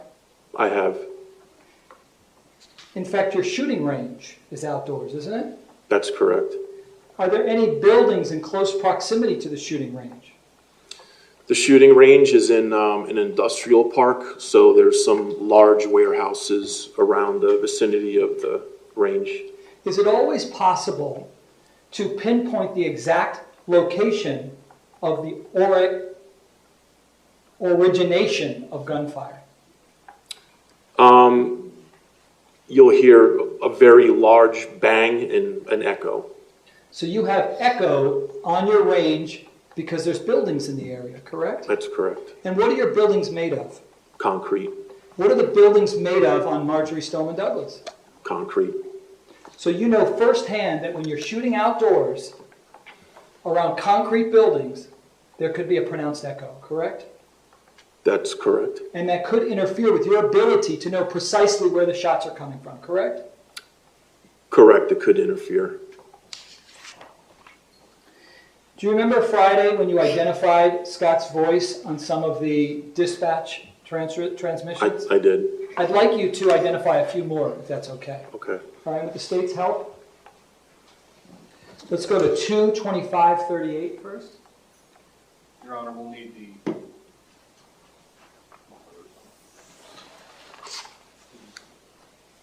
And I'm finishing up, sir. I just have a few more areas. I think, aren't you good? We'll need the monitors off, though. Oh, you need, Judge, this is audio.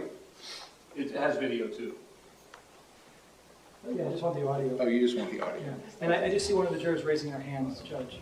Oh, do we need a restroom break? No, ours.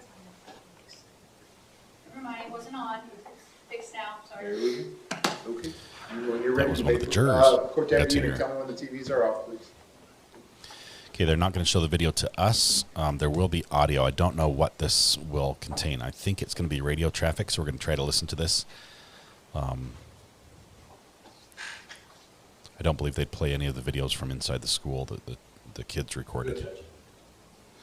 Understood. 22538. I want you to listen to this and tell me if you recognize the voice. Must be Scott. Doing route.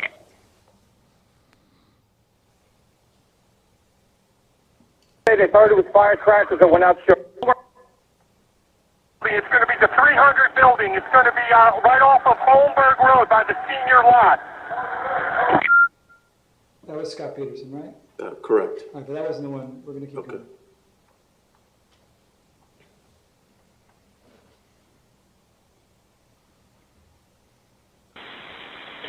Get the school locked down, gentlemen. Okay. That's Scot Peterson. That was Scot Peterson saying, let's get the school locked down, correct? Correct. Under the circumstances, thinking that there might have been people wandering around with guns or sniper fire, that would have been a prudent thing to order, correct? Correct. And that would have been for the benefit of the students and faculty and staff and police officers, correct? Correct. All right, 22640, please. Started with Traffic anywhere. so I got more students running west towards the football field. QA3, we're going to Bravo. I hear shots fired. Shot.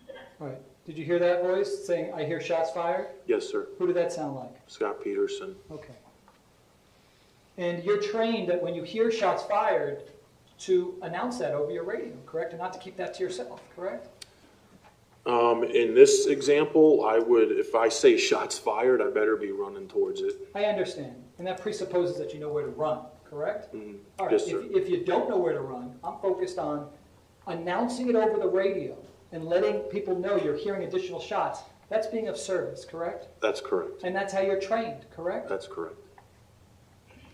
22730. Fire, fire, shot. Hey, QA3, make sure I have a unit over in the front of the school. Make sure nobody comes inside the school. Who said that? Make sure that nobody comes inside the school, correct? That was Deputy Peterson. And he's further emphasizing, is he not, to keep the school locked down, correct? Correct. Which again, you still find prudent, correct? Yes. And consistent with your training, correct? Yes, sir. 228, please. Unit to shut down Holmberg. Advise. We're going to build and I'm trying to get open the fence open. Building 13 and 900 building. Now. Alex, do not approach the 12 or 1300 buildings. Stay at least 500 feet away at this point. Okay, pause for a second. Who was that voice? Who said between the 12 and 1300 buildings, stay at least 500 feet away? Who said that? That was Deputy Peterson. Okay. And now 22902. Stay away from 12. Down.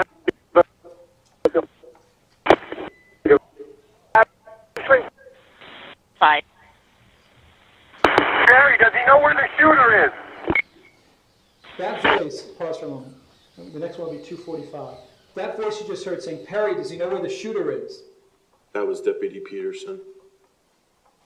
No doubt in your mind that it was Deputy Peterson asking Perry, Deputy Perry, does he know where the shooter is? Correct. And finally, 245, please.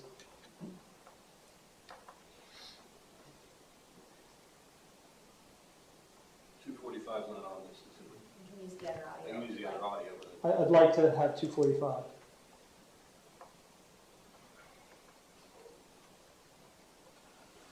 Thank you.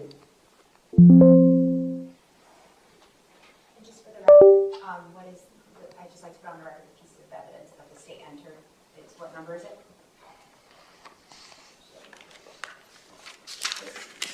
This is state's 8 before dispatch. It's an evidence. Understood. You may proceed to the point that council wants it on, please.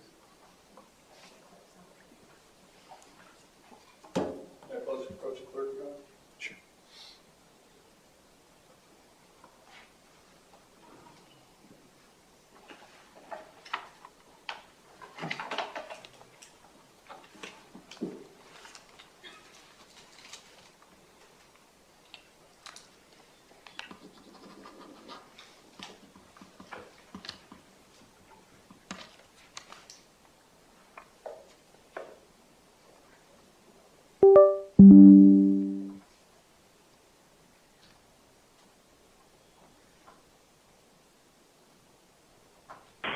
17 Juliet 3. 17 Bravo 3, 17 Bravo 4. 17 Juliet 3, we have possible, could be Parkland, because I think we got shots fired. Witness off. I'm going to be bringing the witness back to the CT for additional debrief. Can we get a race at the Sawgrass on the Coral Springs side? 1200, I need him to come in here. 48. That's 35. We're looking for 245.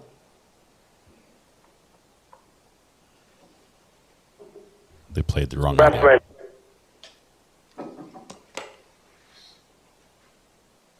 Canine 500. No canine should be tracking unless they're coming and meeting with me on the north side of the school parking lot entrance so we can coordinate. Repeat, no canine from any agency should be deploying unless they 56 with me on the north side of the school. 17 Bravo. 245.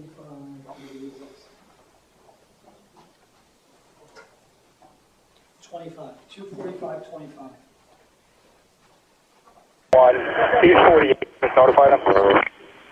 500. We have a few of us at just 197. Is that where you want us to 56 you? 10-4. North side of the school. So we can all coordinate our response, please. Copy.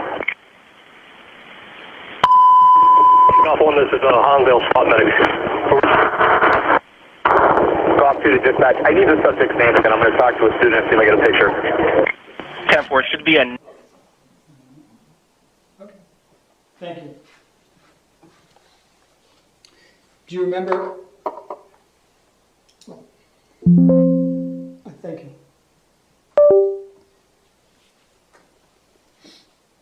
Did anybody talk to you about your actions that day? As far as? Any law enforcement agency ever sit you down to say, hey, tell us what happened?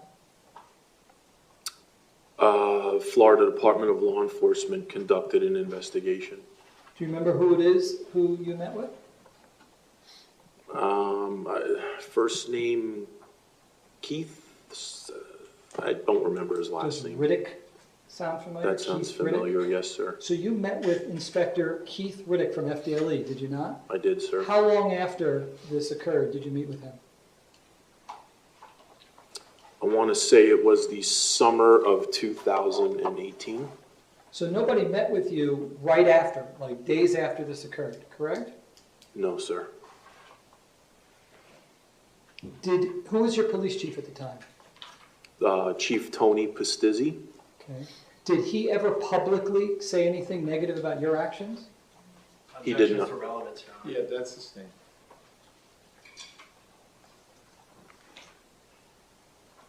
Did you ever meet with Detective Strauss from the Marjorie Stoneman Douglas Safety Commission? You mean Detective Seuss? Judge, I'm going to object to relevance on this as well. Yeah, what's the relevance of this? You're talking about further in time. Yes. What's the relevance? That he did share certain things with that investigator that I'd like to get into. No, that's sustained. It is your position today, I'll end on this, it is your position that everything that you did that day that we just talked about was consistent with your training, correct? Yes, sir. Thank you, sir. Can you redirect? Yes, Your Honor, may I just have a 5-minute bathroom break? Okay, ladies and gentlemen, Doing a 5-minute break here. restroom break. Again, please don't discuss the facts of the case, the evidence, the witnesses, or the testimony amongst yourselves or anyone else until we reach the end of the trial. I'll tell you when that is. If you leave the notepads in your chairs and step in the back for me for a real quick restroom break, I will be right back with you. Thank you. Okay, yeah, this is that was a state's witness, but in cross-examination, they got a lot of information out of him that was very, very good for the defense. Specifically, the reason why I think this was such a good witness for the defense, and we'll get rid of the counter here. 45. He racked up a few this morning. We're up. He got nine more counts. Objections sustained. The reason why I think this witness was so good in this case was we have another school resource officer, okay, which was, as far as police officers concerned, there's similarity is neck and neck. They know each other. They're trained similarly. They work in the same school district, even though they're a little bit different as far as the agency that they represent, as where it's sheriff's office versus police department.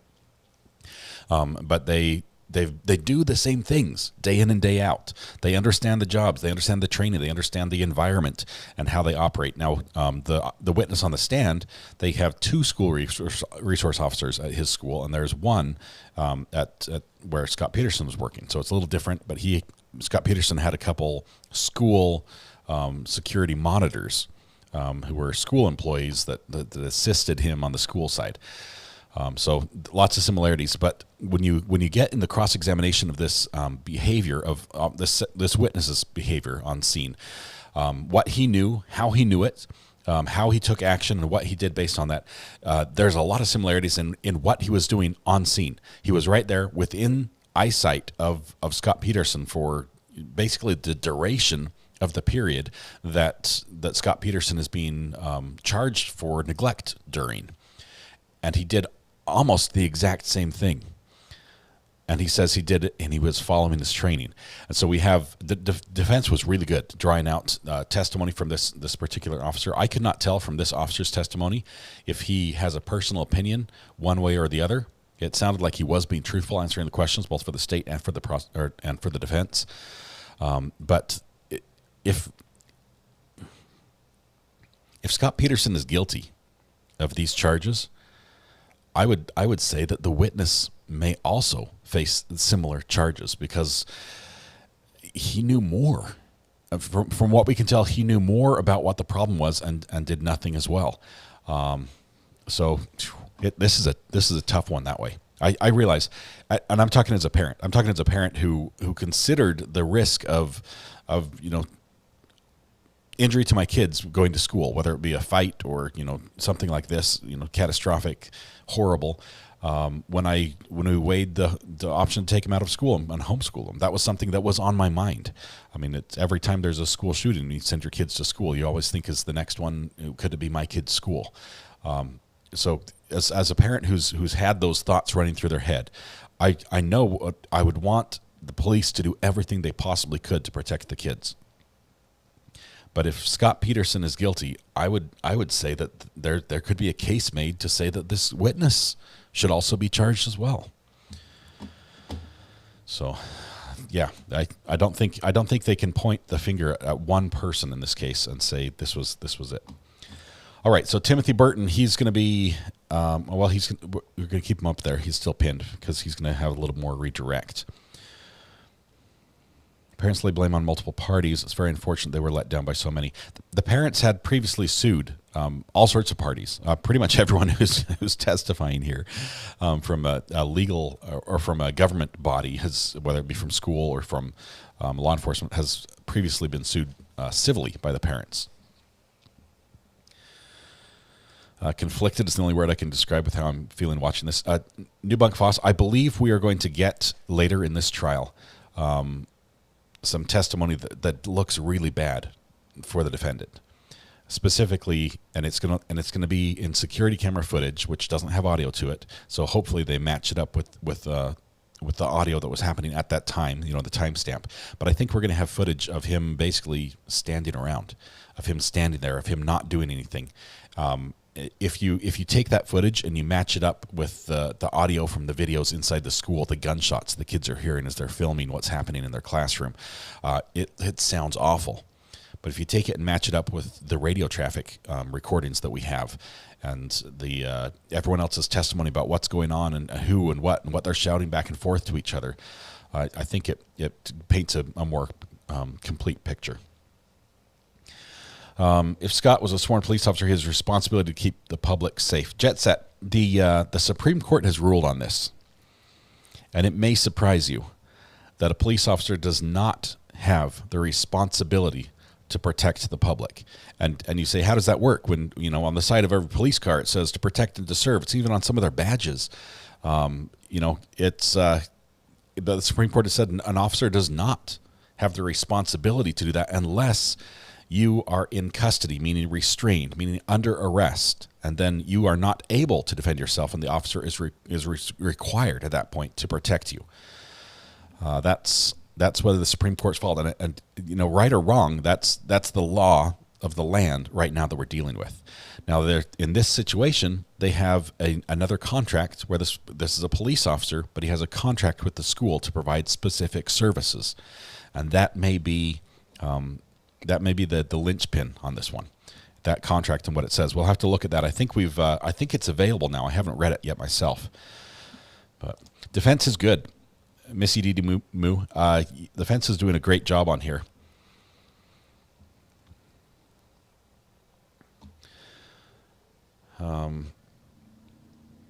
Marlene says, I can't believe there are only 22,300 subscribers.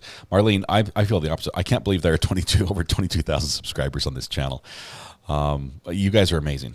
Honestly, the community here, what people find when they log in and start typing in chat and hear the discussions, the respectful nature of all of you, that is what I credit that number with. So thank you very much for helping build that up.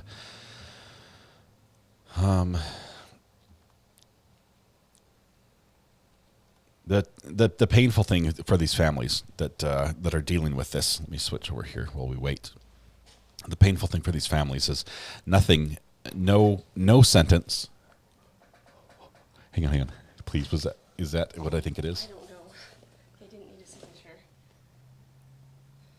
I just got a big box. That might be what I want.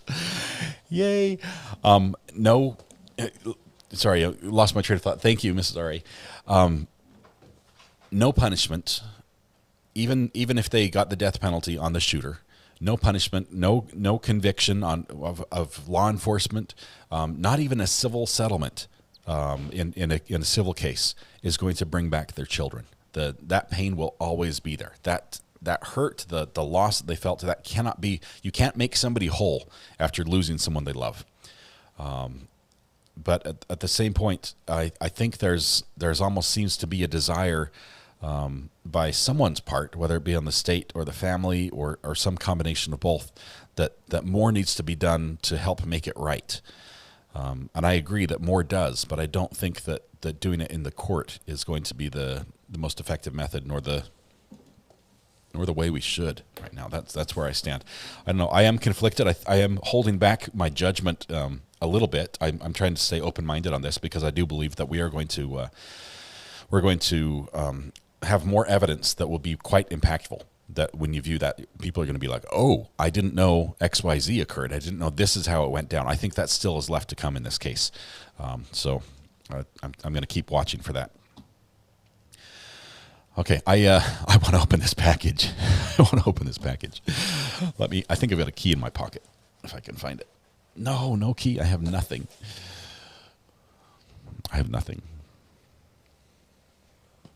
I'll use my teeth if I have to. We'll go with a pen.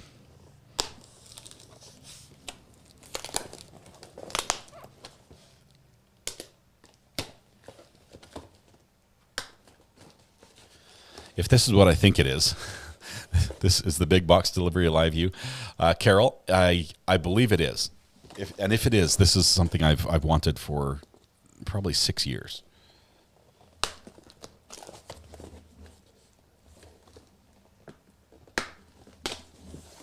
It is. It says Live View. I can see it in there already. Live View. These are modems. We have 4 modems. It says Reinventing Live on it. With warranties. Ooh, yeah. 4 modems. These are agnostic modems. They can connect to any carrier, which is really cool. Even overseas. Okay, so 4 of these.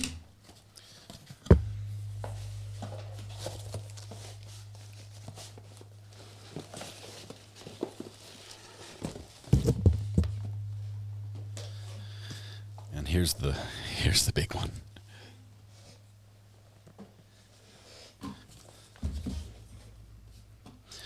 My modems don't believe in any gods. When it comes to connection to different carriers, they're agnostic. They're carrier agnostic. They aren't tied. Say you don't have a specific an AT&T modem or a Verizon modem or a T-Mobile modem. They can connect to everything. I'm like shaking. I'm so excited.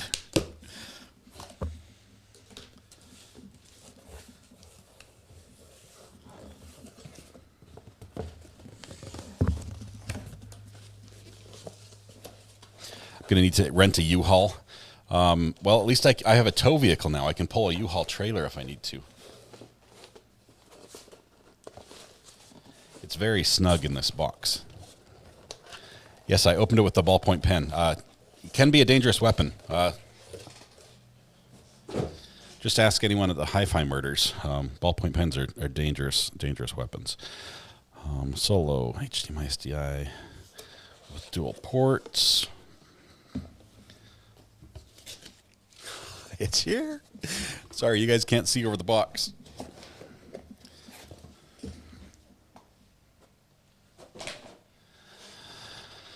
And this is it. Let me go back on the record. This is State versus Scot Peterson, 197166 CF10A. Sorry, I'm going to be distracted for a little bit. Mr. Klinger present for the state. I continue to have Mr. Igarsh present. With Mr. Peterson, who continues to be present, we are outside the presence of the jury. The witness remains on the witness stand. State, ready to proceed with your redirect examination? Yes, Your Honor. Defense, ready to proceed? Yes, Judge, I did want to bring up just one issue. Yes, sir. We were trying to find one additional audio clip, and we have just found it. I want to be able to just have them identify it. Get recrossed, so. Thank you, sir. Not a problem. Okay, please bring the jury back in.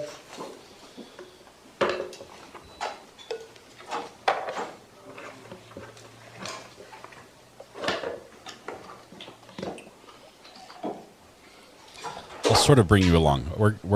The idea is if I can get all this configured before tomorrow. So cool. It's got a little screen on the top so I can monitor the video is going to play on the top so I can see what's going out. Oh, this is sweet.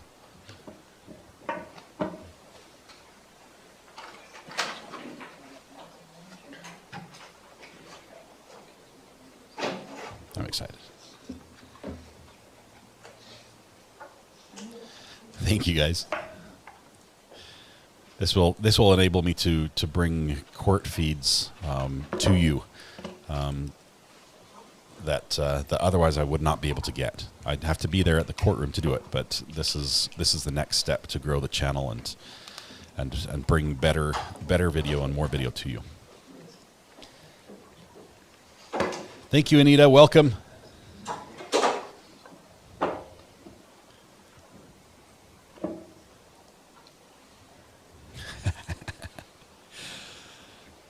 Okay, now we need to focus. Focus, guys.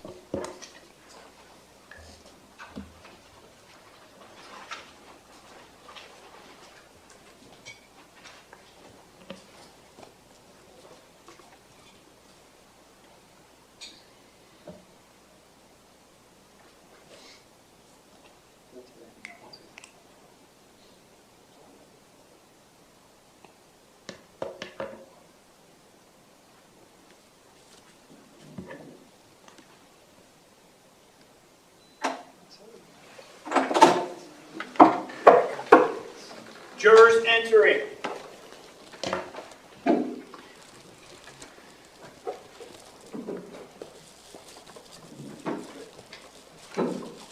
Ladies and gentlemen, welcome back. Come on in. Ladies and gentlemen, welcome back. Come on in. When we're back at those same seats, you may be seated. All the parties may be seated. Ladies and gentlemen, those of you using the notepads, I'll give you a moment to get the notepads back out.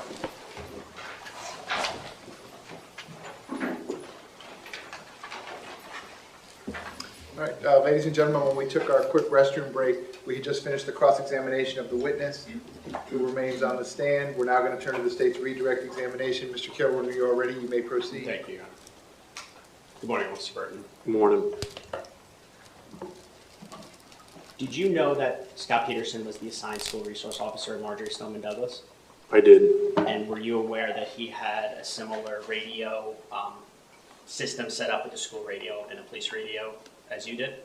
Yes, sir. Okay, yeah, you testified under cross-examination that you have to constantly monitor the radios, including the school radio. Is that true? Is that what you testified to? Yes.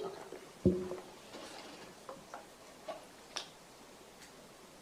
Would it be important to monitor that radio in case, for instance, a school monitor sent out a call that a crazy kid was entering the campus? That's important.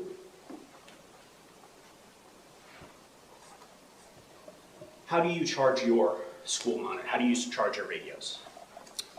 It's plugged in. It's a Motorola radio, and plug it in every night before I go home, and then use it again in the morning. For the school radio, so you plug it in at night, so you don't have, is that so you don't have to charge it during the day? That's correct. Is that so you can constantly monitor the radio during the day while you're on campus? Yes. Okay.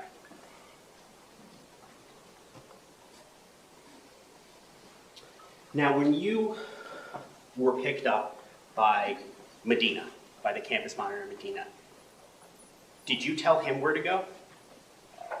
I did not. Did he tell you where you were going? He took me where he wanted to go. Did you at any point in time during that cart ride ask him what was going on? I asked him what was going on right when I met him. Why did you, as a police officer, ask someone, such as Medina, that information? I needed information to give to my dispatch. Is that because it's important to gather real-time intelligence from all variety of different sources? It is. Now, you were asked on cross-examination about when you're at your high school about having a long rifle. And you stated you keep it in a gun safe in the school? We keep it in a gun safe in my office. Are you aware that some officers keep it in the trunk of their Dodge Durango that they keep in the parking lot, for instance, of Marjorie Stoneman Douglas? I wouldn't know that.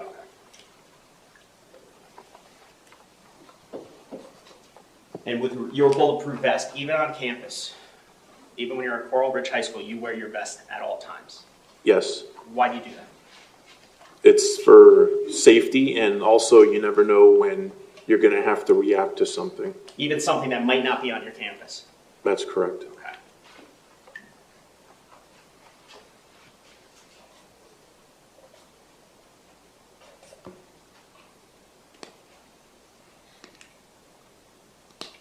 Now, when you got to the position where Medina ultimately dropped you off on the golf cart, you didn't hear any shots, did you? There was no gunfire. If you heard shots, then a different component of your training would have kicked in. Yes. What component of that? What do you do if you hear shots? I would immediately go to the gunfire.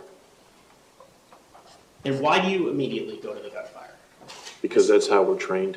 Now, does your training use the word precisely? Like, would you have had to have known the shots were coming from classroom 1, 2, 3, 4?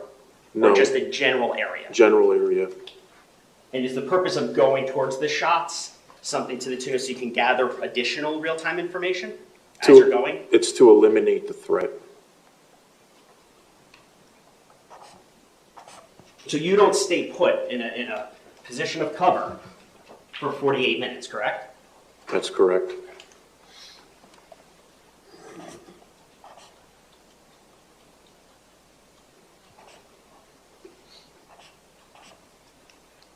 Now, you stated on cross-examination that you believed Scot Peterson when he told you the information when you were 40 yards apart. I did. And because you believed him, is that why you exposed your entire back to the 1200 building to stand on the curb and scope out a parking lot? I believe that the information that he was giving me was true. Is that why you stood in that position? Yes. Based upon your friendship, your relationship for 7 years? Correct. Now, that information was false. There was no one in the parking lot, was there? We never found anyone.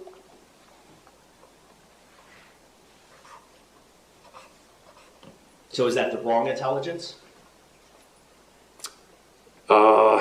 It could have been, if you possibly factor in the +1 rule, but we didn't find anyone.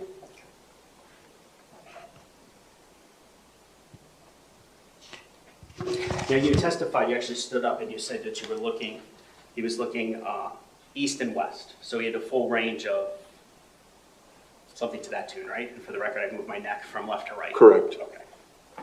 From where he was standing, would that enable him to see? Let me see if I can get. Oh, this is this one.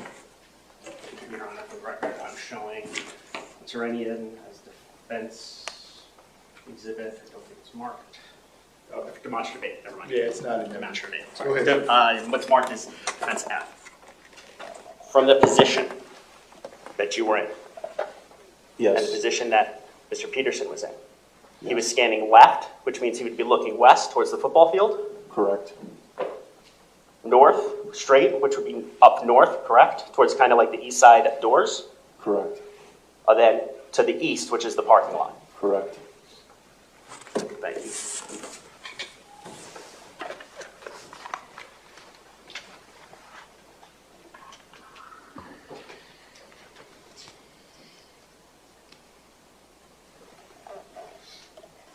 Did he ever relay to you from those east side doors as he was looking north that he saw 5 kids run out? That was not relayed. Would that fit under the category of real-time intelligence? Yes.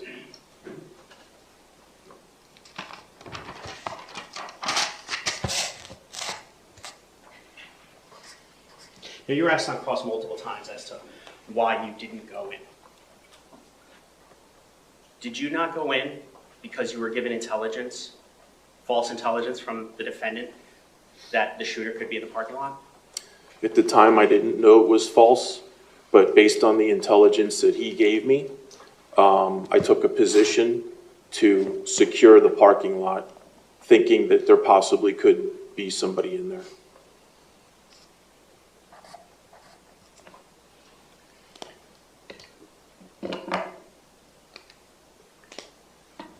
When you were on scene, were you aware that Mr. Peterson told fellow Coral Springs officers, 2nd or 3rd floor of the 1200 building? I didn't hear that until later.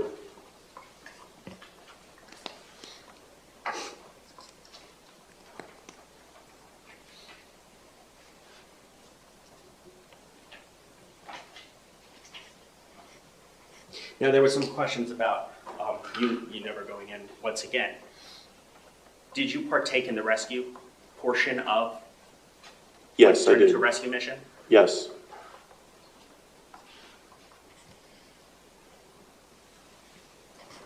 Now, on cross-examination, Mr. Arglash asked you about responsibilities of school resource officers, that you're trained, you have similar training as other Coral Springs officers, let's just say road patrol.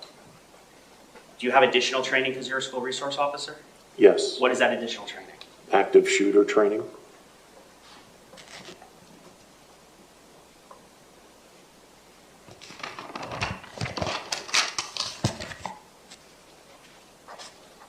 We won't be sticking for this entire trial. We're going to jump to another one What before is your this job is over. as the school resource This officer is a long at your trial. high school? To mentor, protect, teach, handle crime, What do you mean by protect? protect the students, staff From what? from possible danger.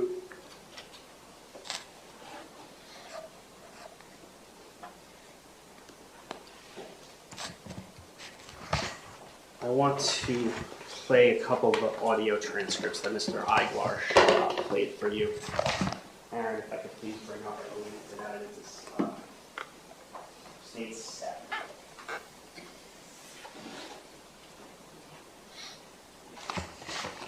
I think you're good. Yeah, Court Deputy Unit, all the TVs remain off, correct?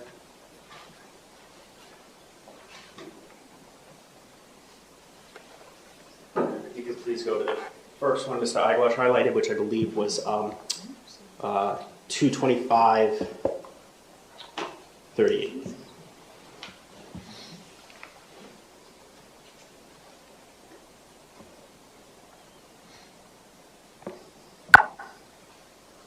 I need to shut down Stoneman Douglas. The intersection.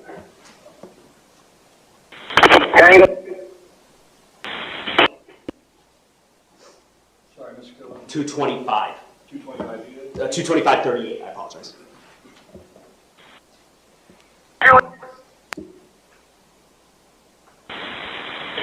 Get the school locked down, gentlemen.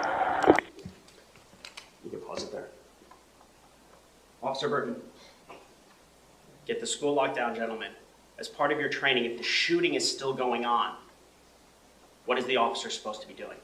Going towards the gunfire. Are they supposed to be in their position? No, sir. Judge, I'm just going to object. The prosecutor is making a gesture in court that's inconsistent with testimony. Well, the objection's overruled. The jury saw what the witness. Again, ladies and gentlemen, what the lawyers say, I guess what the lawyers do is not evidence. The evidence comes from the witness stand right there and in the form of the exhibits. Over the defense objection. Go ahead, Mr. Kim. Mr. Savitsky, can you go back to 223-26? Okay. 01. It's in 17 Juliet 3, 17 Bravo 3, 17 Bravo 4. 17 Juliet 3, be advised, we have possible, could be firecrackers. I think we got shots fired. Possible shots fired. Did you hear where Mr. Peterson said shots fired, possible shots fired? Yes. Mr. Savitsky, could you please go to 22640, approximately 3 minutes later?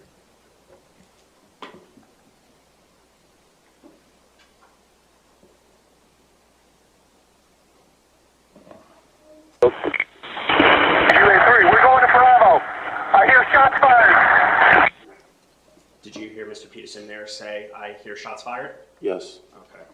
Now, Mr. Savitsky, could you please go down to back to 22556? All right, 26. So we also heard it over by inside the 1200 building. Did you hear where Mr. Peterson said inside the 1200 building? Yes. Now going to 22730.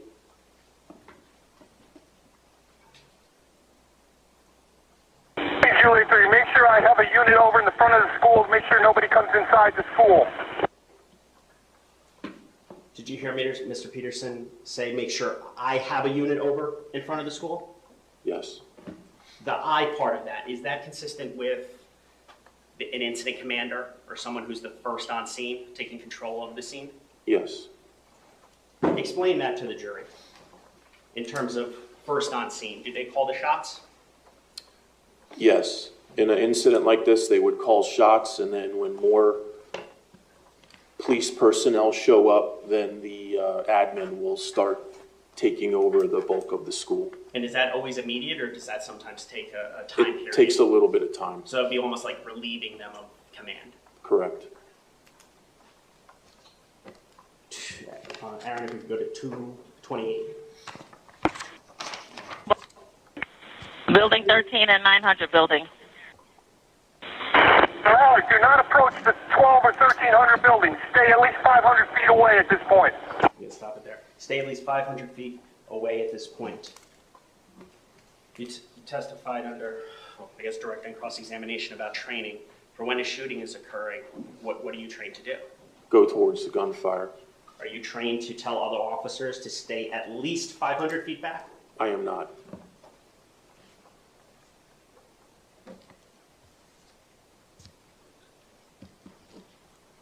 And if you could go to 22902.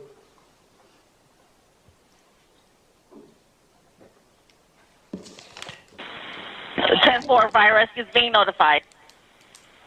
Jerry, does he know where the shooter is? Did you ask, or did you hear where, or was that Mr. Peterson? Correct. Did you hear where he asked, does he know where the shooter is? I heard that. Okay.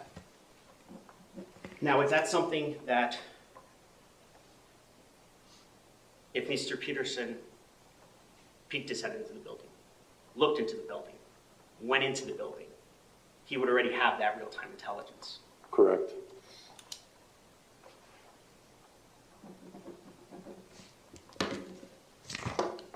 So asking Perry whether Kyle Lamont, whether he knows where the shooter is at after the shooting, that's not really real-time intelligence for the shooting, is it? No, sir. That argument is circular.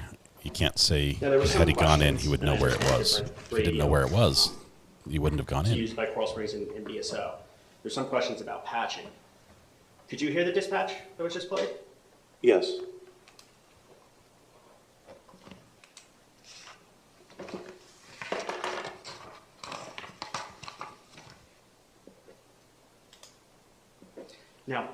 based upon your training and experience, you had a rifle with you, an M4 that day. Is that Yes. right? Okay. If you didn't have the M4, if you just had your 6 Sauer, does training prevent you from seeking out an active shooter? No, you would still go in with your handgun.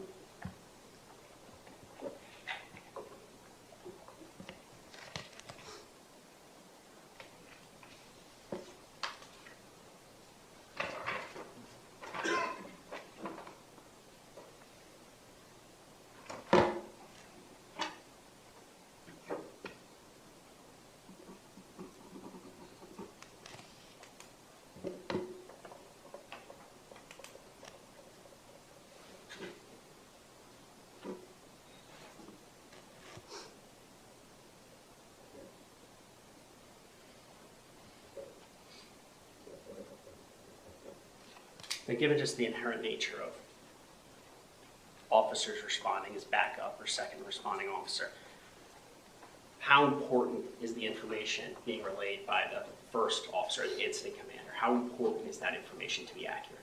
Very important. Why is that? Because it dictates how the responding officers will respond to the scene. And did the information you received dictate you turning your back to the 1200 building? Yes.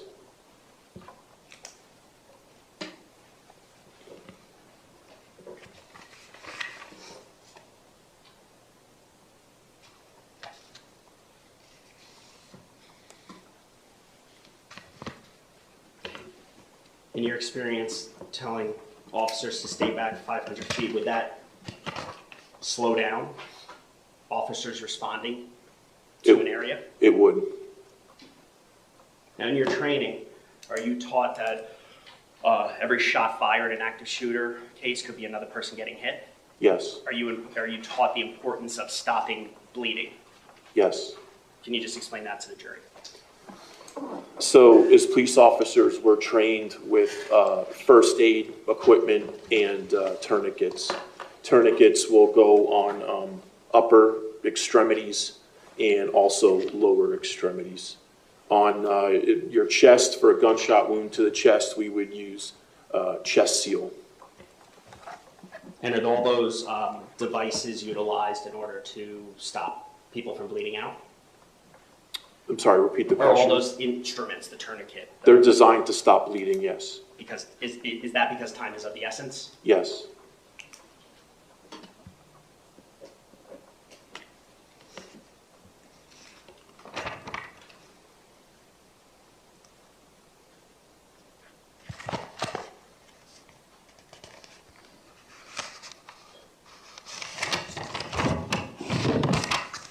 Mr. Argyle asked you about Mirandizing students. That's for a criminal investigation, is it not?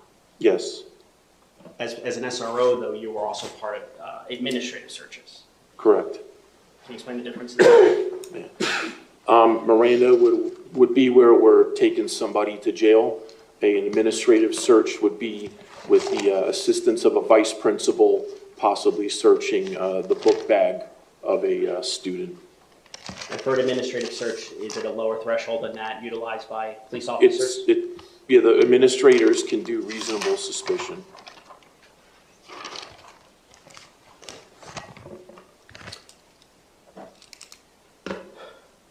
When you saw Mr. Peterson in his position of cover, was he towards the left side of the hallway, or was he towards the right side of the hallway? I would describe it, he was on the west side of the hallway. The west side? Yeah. Okay. Now, if a shooter was in the parking lot, would standing on the west side of the 700 hallway expose you potentially to shots? Correct. So if a shooter was actually in the parking lot, Mr. Peterson would have wanted to stand on the right side of the hallway for cover. Correct.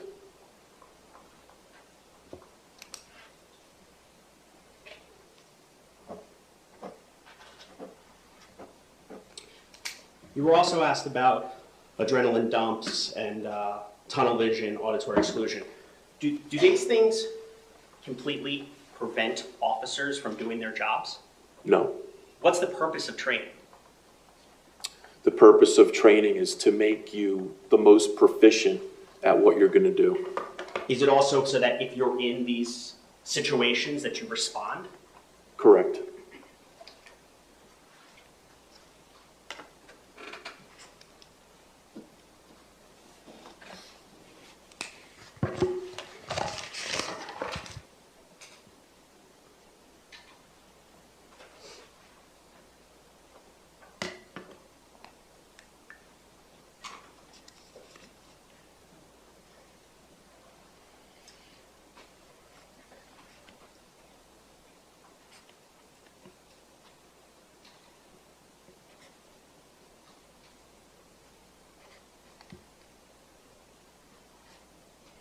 And is part of training also to deal with multitasking? Yes, there's some trainings where, Is multitasking a part of being a law enforcement officer, being a police officer? yes, sir.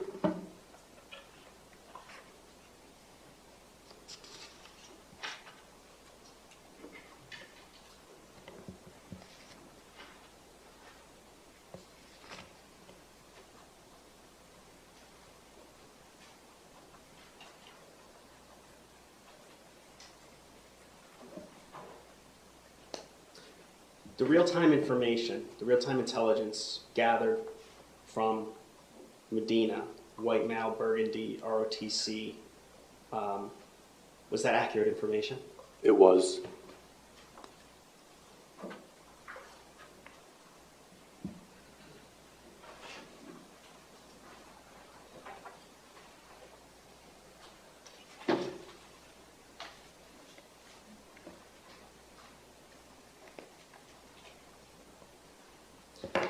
Mr. Arglash asked you, he showed you the demonstrative aid and highlighted different areas. That the shooter could have been here, shooter could have been here, shooter could have been here, shooter could have been here. In those situations, while the shooting is still occurring, what's the remedy to figure out where the shooter is? What are you trained to do? To go towards it and investigate. Is that to find out precisely where the shooter is? Yes. Just one moment, John.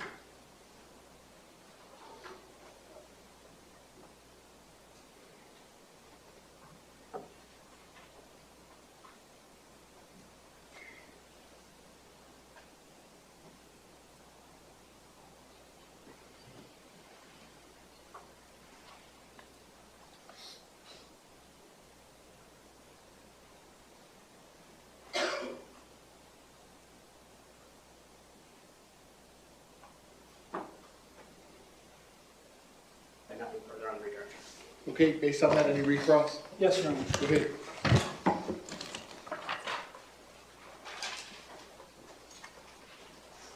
Officer Burton, did I hear you correctly? Did you just tell this prosecutor that the reason why you didn't go into the 1200 building is because my client told you that there could be shooter or shooters in the parking lot? Is that your testimony? Excuse me, sir? Did you or did you not just tell Mr. Killoran that the reason why you didn't go into that building at any time is because my client told you that there might be shooter or shooters behind you in the parking lot? The information that Deputy Peterson provided me, I believed at the time. That information, northeast parking lot, was given to you by Andrew Medina before you ever even made contact with my client. Isn't that correct? Yes.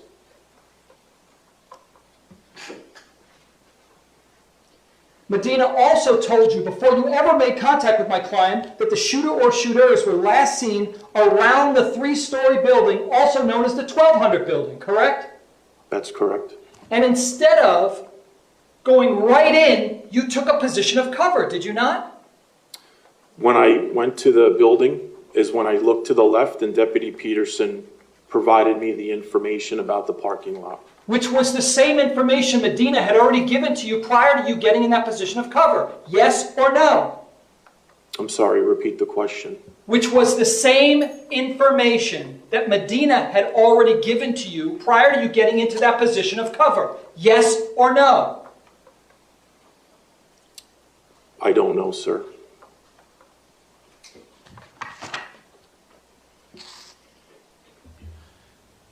You told this prosecutor that you're supposed to go towards the sounds, right? That's what the training tells you to do. Correct.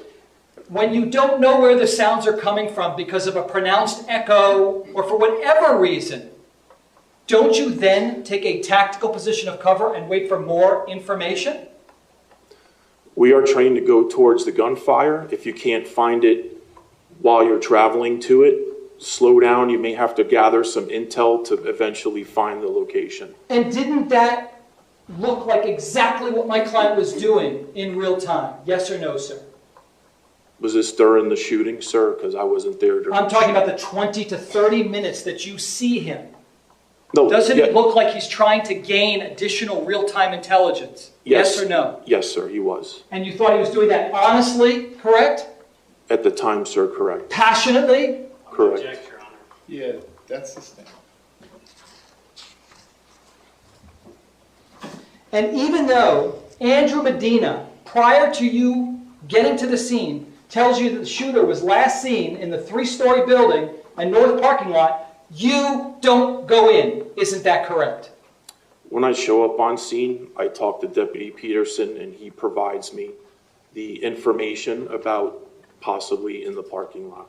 Which was the same information that Medina had already given you, correct? Medina said it was a possibility in the parking lot. That's correct. And so the answer to my question is, yes, I chose not to go in. Isn't that correct? Counsel testifying. The answer to my question is, I'm sorry, the answer to my question, give me the answer.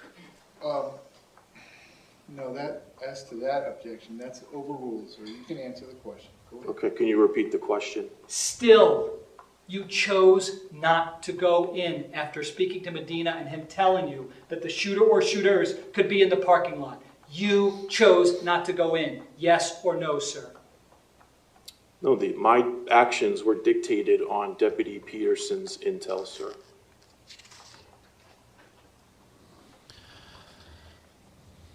Even though you claimed you were part of a rescue mission, you never went inside to help any of the kids that were inside that building. Yes or no, sir? We're trained in active shooter situations that until the shooter is found, I know it sounds harsh, but sometimes we can't treat victims. So you never went inside to treat any of the victims. Yes or no, sir? I did not go in the building, sir. Prosecutor asked you, if Peterson had peeked in the building or looked in the building, he would have known X, Y, and Z. You remember him asking you those questions? I do. Same question to you, sir. Had you peeked in the building or opened up the door to look, you would have been able to see those same things. Isn't that correct? That's correct. But you chose not to leave your position of cover to do that. Isn't that correct, sir? Because I was under the assumption that based on the intel Deputy Peterson provided me, somebody was in the parking lot.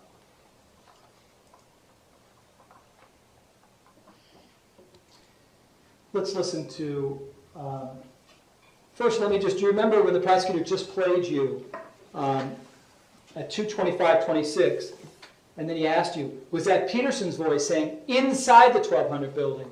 You do recall him saying by inside the 1200 building, correct?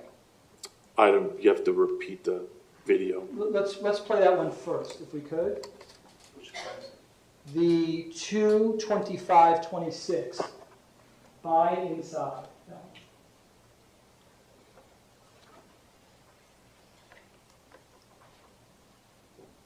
Building. It's going to be right off of Holmberg Road by the senior lot.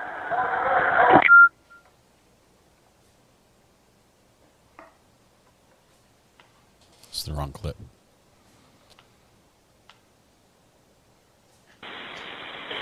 Keep the school locked down, gentlemen. That's Scott's voice, locking down the school, right? That's correct. Attention all units now working to signal 33, go to Bravo channel for regular traffic. Some students say they thought it was firecrackers and we're not sure. By the football field. That wasn't his voice saying by the football field. That was not. That was another deputy. Correct. 26. So we also heard it over by inside the 1200 building. Correct. He's not saying inside alone. He's saying by inside, correct? I believe I heard over by the 1200 building. If we can play that again. You tell me if you heard him say by inside. Crashes that went out sure, by the football field. All right, 26. No, we also heard it over by inside the 1200 building.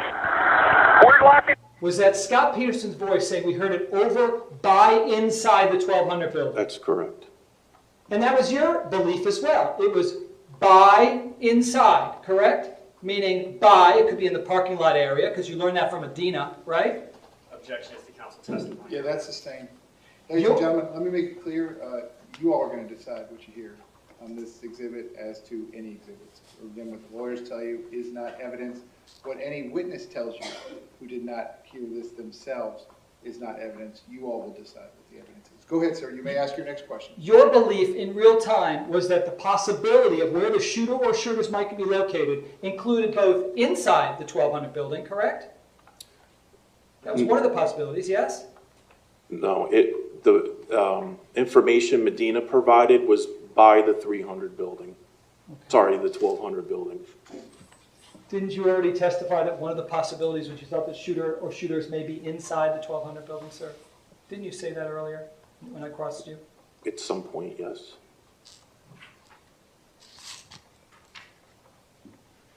And finally, can you please identify this 2:45? So this is 18 minutes after the shooting stopped, right? 2:45 would have been that. I just want you to identify whose voice this is at 2:45.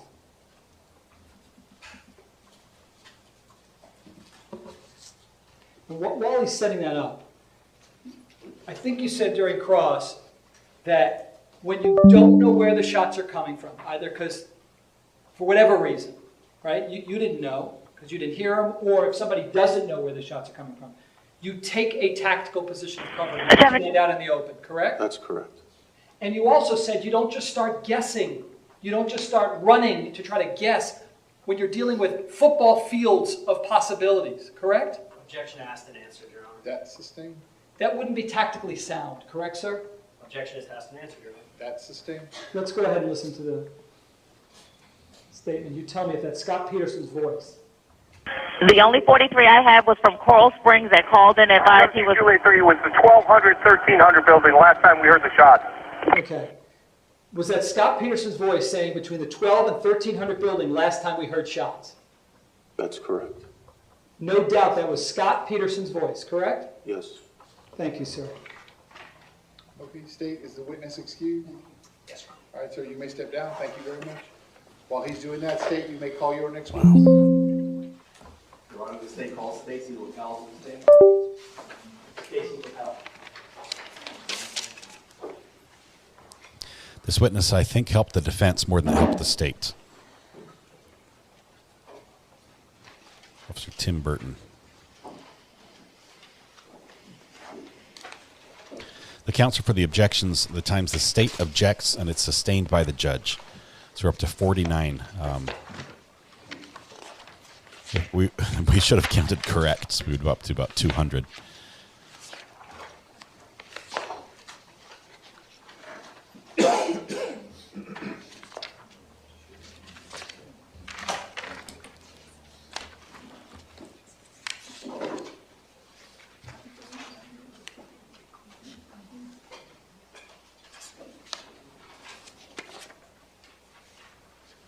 Let me show you a close-up of the sticker on my the live view that I got. It has a sticker that says bag 00040. 00040. I'm not sure why that label's on there. They probably should have put their brand or something. It's like a misprint. And if I can have you come all the way up here to the witness stand, please. Once you reach it, but before you have a seat, if you can just stop and look at me, please. Raise your right hand. You swear to tell the truth, whole truth, nothing but the truth. I do. Please be seated. And once you're seated, if I can get you to scoot that chair all the way up as far as it will go. Can you please state your full name and spell your full name? Stacy LaPel, STACEY-LIPPEL. Mr. Klinger, you may inquire. Thank you, sir. I think it's still morning, so good morning, Ms. LaPel. Good morning. How are you doing? I'm doing as well as I can. Okay. Would you please tell the jury what your occupation is? I'm a teacher And where are you a teacher? at Marjorie Stoneman Douglas High School. How long have you taught at Marjorie Stoneman Douglas High School? I just finished my 11th year there. And what do you teach at Marjorie Stoneman Douglas High School? I teach English and also creative writing. And where is your classroom located at Marjorie Stoneman Douglas High School? Right now, Yes. in the 200 building. Was it located in a different building before? Yes. Where was it? Where was your classroom located on February 14, 2018? The 1200 building. And on what floor in the 1200 building? The 3rd floor. And would it be near the west end or the east end of the 1200 building? It was towards the east end. Was it the first classroom on the east end? No, I was in the 2nd class from the east end stairwell. And do you know whose classroom was the first classroom toward the east end of the floor? Yes, it was Scott Beagle's classroom.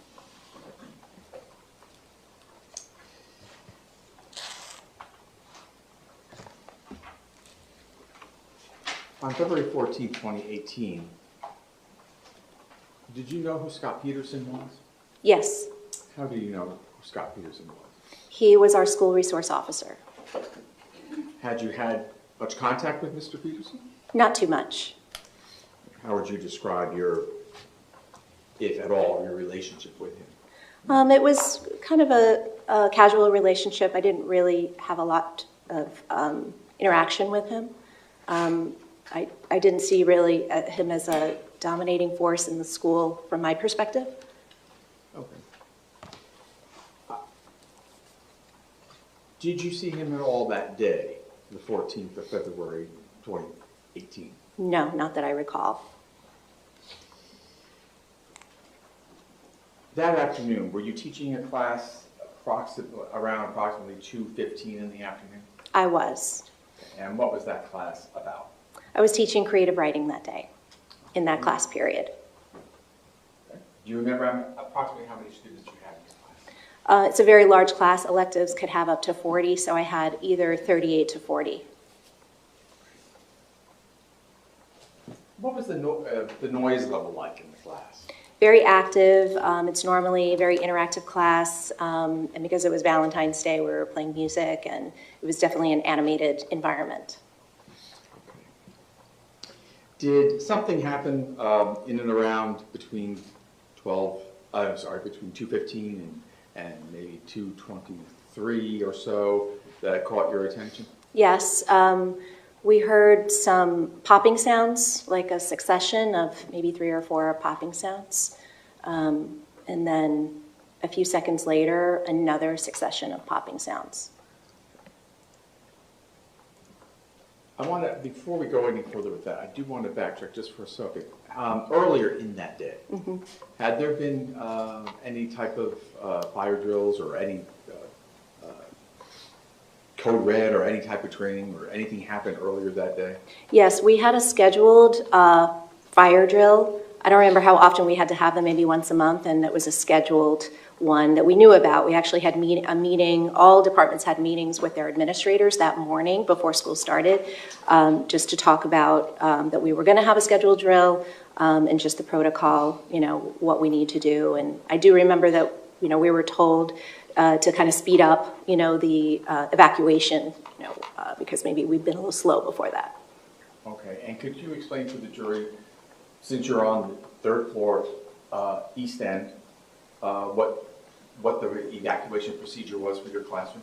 So we always have like a designated meeting spot. In high school, there are thousands of students, and in hallways, hundreds can accumulate. So it's impossible to hold hands and keep track of everybody. So we know where we're supposed to go. So anytime the fire alarm goes off, it's just meet me at our place. I have an emergency folder with all my students' names in it, so then I take attendance when I get there. And everyone knows where to go. So we always exit a certain way. So we exit my classroom, and we exit to the left to go down the east stairwell.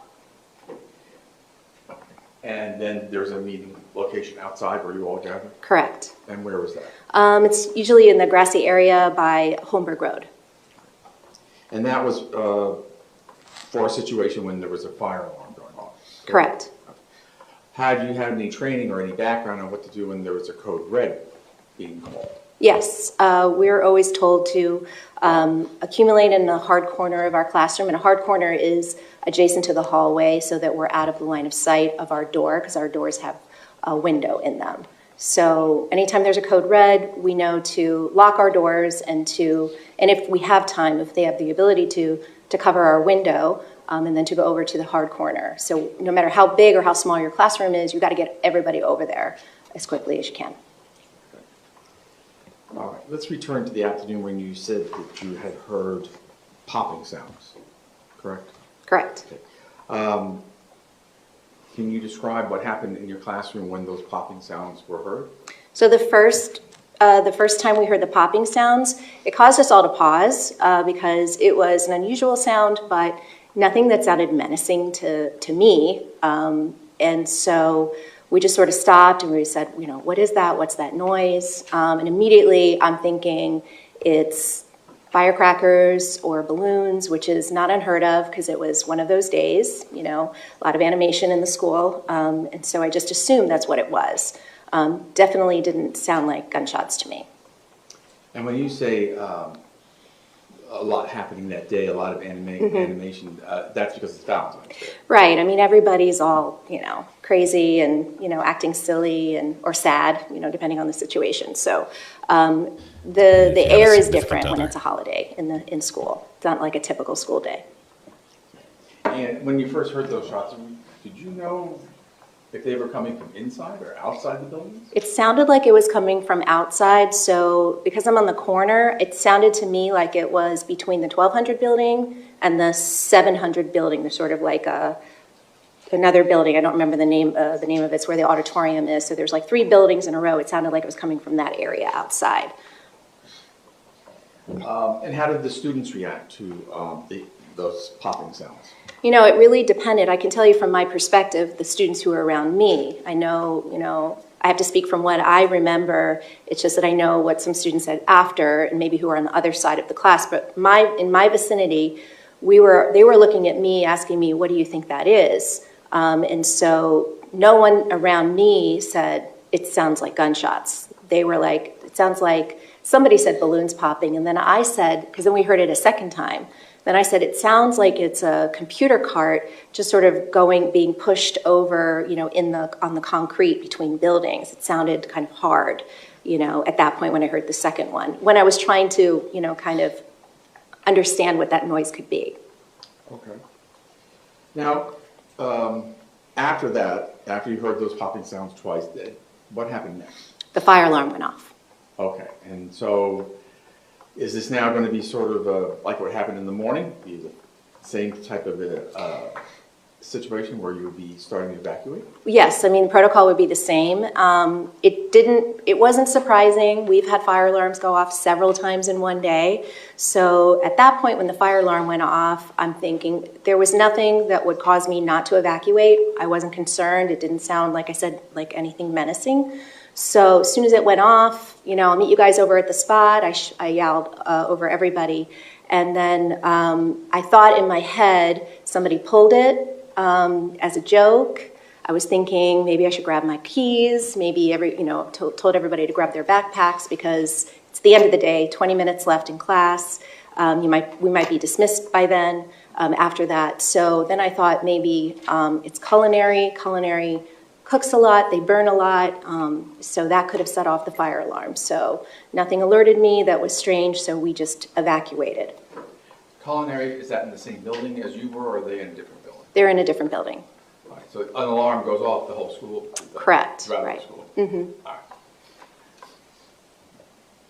In the morning and in the afternoon, when that alarm goes off, what exactly are your precise duties? What do you have to do, or what are you supposed to do in response to hearing that alarm? Right, get everybody out of the classroom and out of the building as quickly as possible. That's my job. And how about the door to the classroom? How does that work? So you lock the doors. We did not have automatic locking doors. So I open the door, kids start to leave, exit where they're supposed to exit. I wait, I hold the door open, I wait for the last kid to get out. I close the door behind me and lock it behind me. Okay. And did you do that afternoon? Yes. After you locked the door, what happened next? I walked a couple of steps, and right in front of me are all the kids. It's not uncommon for there to be sort of like a log jam in front of the stairs because it's like hundreds of kids trying to get out, you know, to like sort of funnel in. So there was kind of like a log jam, and so I was behind most of the kids, all my students. There may have been students behind me from other classes. But then all of a sudden I hear screaming, and then the crowd just starts to push back. So where everybody was going forward, everything stops, I hear screaming, and then the students start pushing towards me. So I turn, I don't hear any gunshots yet, but everyone's running towards me, so I go to my door and open up, and then I start hearing gunshots. Now, before you had testified to the jury that you had heard popping sound. Correct. Is this now a different type of sound? Absolutely, it's definitely gunshots. Very, very loud. Very loud. Very. All right, so you now, in your mind, what is that telling you to do? It's telling me to get the kids into a safe location, get my door open as soon as possible, and get them in there and get into the hard corner. Okay, so would it be fair to say at this point then you've moved from a fire alarm evacuation to a code red, get everybody into a safe place in the classroom, away from the door and the windows? Is that yes? Accurate? Okay. So in order to do that, what did you do? What action did you take? Opening, besides unlocking my door? Well, that would be the beginning, yes, to unlock right. the door. Right. So I'm unlocking my door. I stay at my door. I keep it open. I hear the gunshots, but it's chaos at this point because kids are screaming. Kids are running past me, and then kids are going wherever they can to seek shelter. So I've got some of my students coming into my class, students I've never seen before come into my class. I also see them going into Scott Beagle's class. He was doing the same thing I was doing. We were sort of neck and neck. Like I don't know that he had closed his door when I closed my door, but we were definitely like right there next to each other and then shuttling kids into our class. So I'm standing there at my door, and then I don't know at what point, but I saw the shooter come out of the stairwell and stand at the very end of the east stairwell. And where exactly were you when you saw it? I was at my door with my door open, my back to my door, but I'm facing Scott and facing the shooter. All right. And so Scott Beagle then is also just, if I have it right, it would be towards your right? He was to my left. To your left. Right. Well, yeah, I mean, his classroom is, if I'm walking out of my classroom, he's on my left. And if you just the reverse, you're walking in, he's right. He would be to the right, but his back is to the shooter, where I'm facing the shooter. Okay. And so you're both, when you first see the shooter, you're both outside your classroom. Yes. Okay. And then what happened? So I remember lots of smoke in the hallway. It was just very surreal. Just the shooter standing there, he's just splaying his rifle back and forth. It's just a barrage of bullets. And he's shooting down the hallway. Kids are still running. Kids are still coming in. And then when I felt that it was the right time, I think I saw him walking towards us, Scott and I.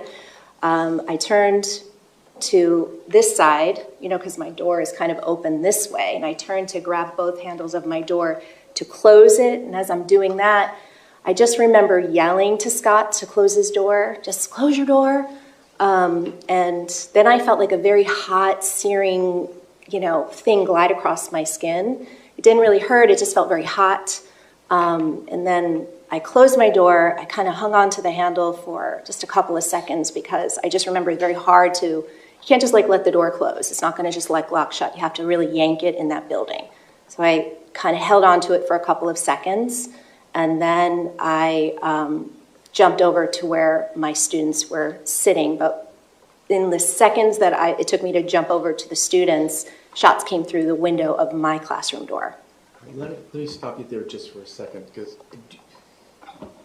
in those crazy, hectic moments when the shooter is firing and you are struggling to make sure that door Right. closes, do you recall what Mr. Scot Beagle was doing? He was doing the same thing. I just remember seeing him from my peripheral, standing there, and kids were, running in just like they were running into mine. So if it wasn't my classroom they were getting into, it was his classroom. Okay. And was that your last visual of Scot Beagle? Yes, I don't really have a memory of, I only know because I've seen the surveillance video of my hallway, so I don't have a memory of seeing him get shot, but I did see him get shot. It's just not something that I could say that I remember happening.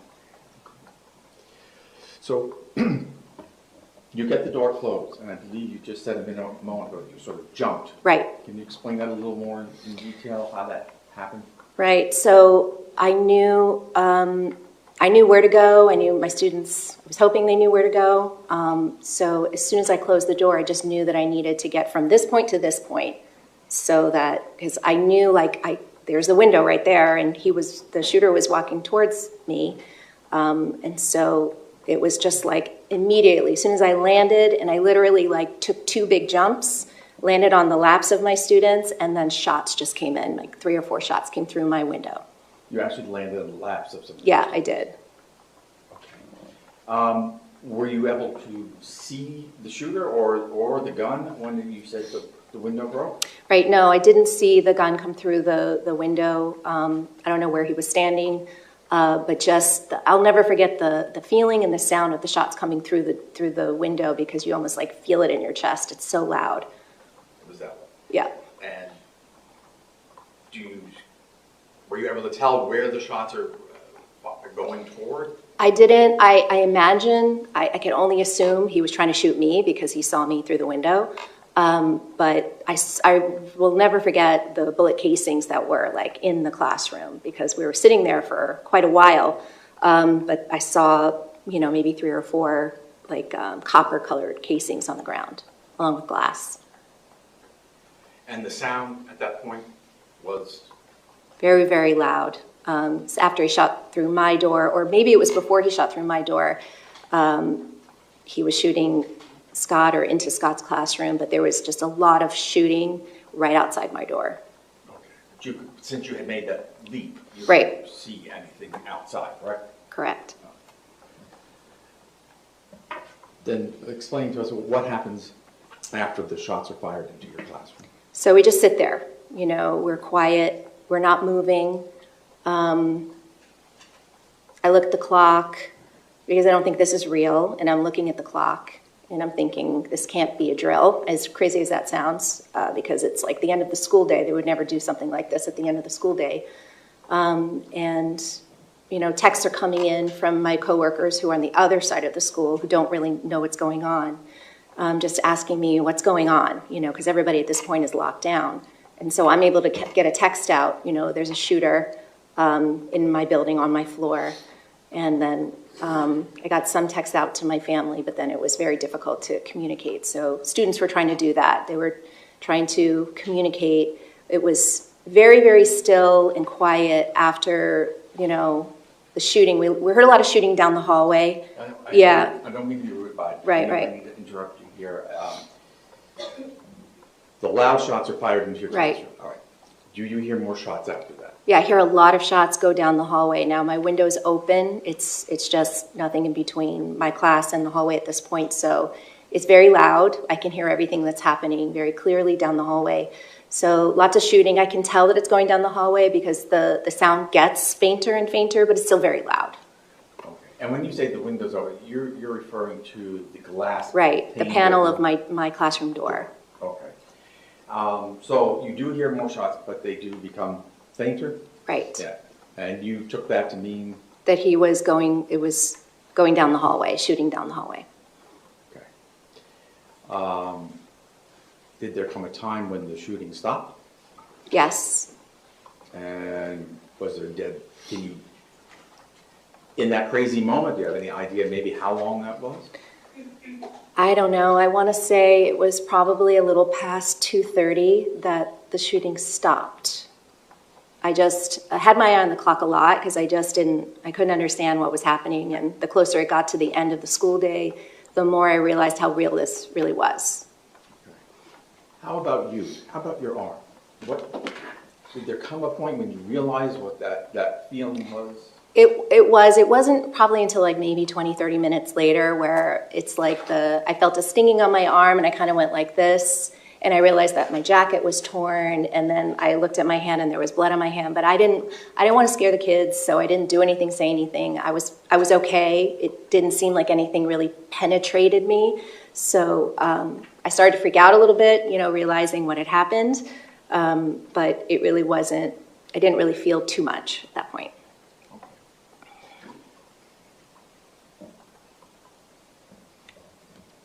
After the shooting stopped, any more sounds from the hallway that you were hearing? I heard a young man screaming for help several times. Then I heard talking, and we all assumed it was the shooter. We were, when the student was, or the young man was screaming for help, I just thought, this is the shooter trying to lure us out into the hallway. So we all just stayed put. It was very scary to hear that. We didn't know what that was exactly. So you heard talking, but you had no idea who was talking. Right. You couldn't see, obviously, you couldn't Correct. see out. Mm-hmm. All right. And the student, or at least the voice that you heard who was in pain, did that continue? I'm sorry, repeat that? You had said there you also heard somebody screaming in pain or was in agony in the hallway. He was just screaming for help in Spanish and in English. Yeah. And did that continue on? I would say he probably screamed for help maybe 3 times, if I could. It was more than once. It's like he would scream for help and then stop, and then scream for help and then stop. Did you later become aware of what the talking was that you heard? Yes, I found out later it was Anthony Borges, and he was on this phone trying to call I think he was talking to his father or his mother. And he was the injured student that was right. calling out for help. Mm-hmm. Do you know about how long? I know it's hard because it's all happening and it's a shock to be trying to take it in. But do you know how long before help did arrive on the floor? I think it was definitely over an hour, because I remember it was around 4:00 when I was outside, and I was recently outside, and my mother had called me to see what was going on. And I just remember looking at the phone, it said like 4:05 or something. So at that point, I was only outside for maybe 15 minutes. So from the time the shooting started until we were evacuated, it was probably about 3:45 when SWAT came to get us out of our rooms. Okay, so over an hour after the shooting had started. Right. All right, when the SWAT team comes onto the floor, can you describe how the evacuation of your classroom proceeded? We heard, so it was very quiet for a long time, and then we heard noise in the hallway, and it seemed like it was police officers, but they had come to grab the young man who was in the hallway. But then I just kept hearing, police open up, police open up, police open up, like down the hall, and then getting closer to my room. I heard some glass shattering, probably the police opening up the doors. And then we heard some commotion, and I started to feel like, okay, this sounds like it's help. But when he was outside our door, there were 2 SWAT officers outside our door, and I heard them say, police open up, but I didn't get up. But they were easily, because my window of my door was shot out, he just reached in and opened the door. And 2 SWAT officers came into my classroom and then told us to put our hands up, pointed their guns at us, and then asked if I was the teacher, and I said yes. And so then he said, everybody get up and don't look down. Was it at that point, or did there come a time that you realized whether or not anyone was injured besides you? No, I didn't. It wasn't until my door was open and I saw Scott Beagle's body.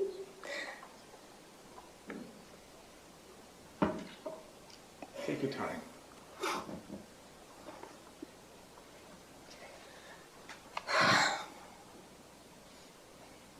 Till I saw his body in front of my classroom that I realized that this was really bad. Did you come to the realization that anybody else in your room, in your classroom, was injured? I didn't know because not every student of mine ended up back in my classroom because I had 38 and I think I ended up with about 20. And I had no idea where anybody ended up. So when I saw him and then I walked out into the hallway and it was a war zone. It was glass and bullet casings and dust. And then I looked to my right and then I see bodies and a lot of blood in the middle of the hallway. There come a time later on whether you learned if anyone was injured in your classroom other than yourself. Correct. And were there any other injuries? I had two students, Meadow Pollock and Joaquin Oliver, who were my students during that class period, and they were killed in the hallway. Was anyone else injured though inside the 20 or so that you were able to get into your room before the shooter appeared on the floor? How about that? Was there any of those that were injured? No one was injured. Okay, just so in your classroom at that time, just at that time, correct. All right. The police officers or the SWAT team directs you and your students to evacuate and go down. Would I be correct in saying to the west stair? Yes. To the west stairwell. So that's almost the whole length of the hall? It was, yeah. Okay.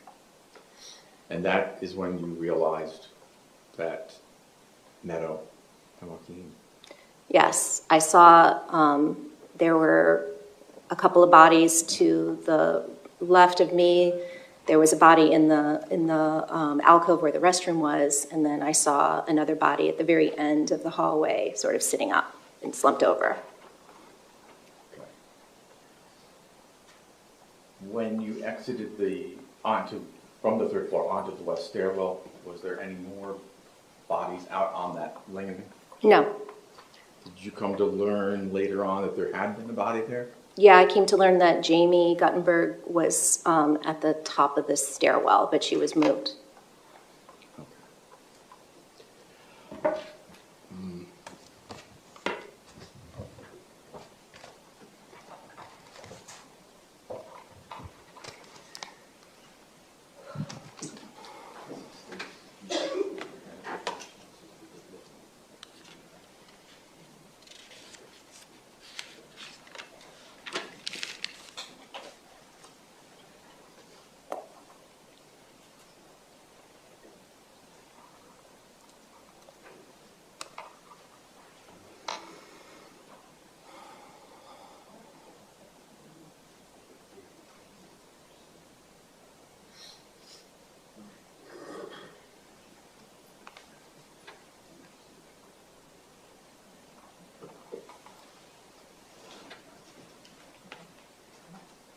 No objection, Your Honor.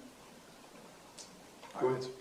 All right. May I approach this for a moment? You may. I want to, if I can just show you what has been marked as stage U. It's a thumb drive. And did you have an opportunity this morning to review the thumb drive? All right. Does it fairly accurately represent and depict what happened that afternoon? Yes. This time, Judge, I'd like to move stage U into evidence. Any objection? No, Your Honor. Without objection, states U for identification will now be in evidence that is State's Exhibit 21. This witness was grazed by a bullet on her arm. Two of her students were killed in the hallway. Can we have a brief slide on this one? I believe the video that we're about to not see because it's security camera footage has no audio. That's my understanding.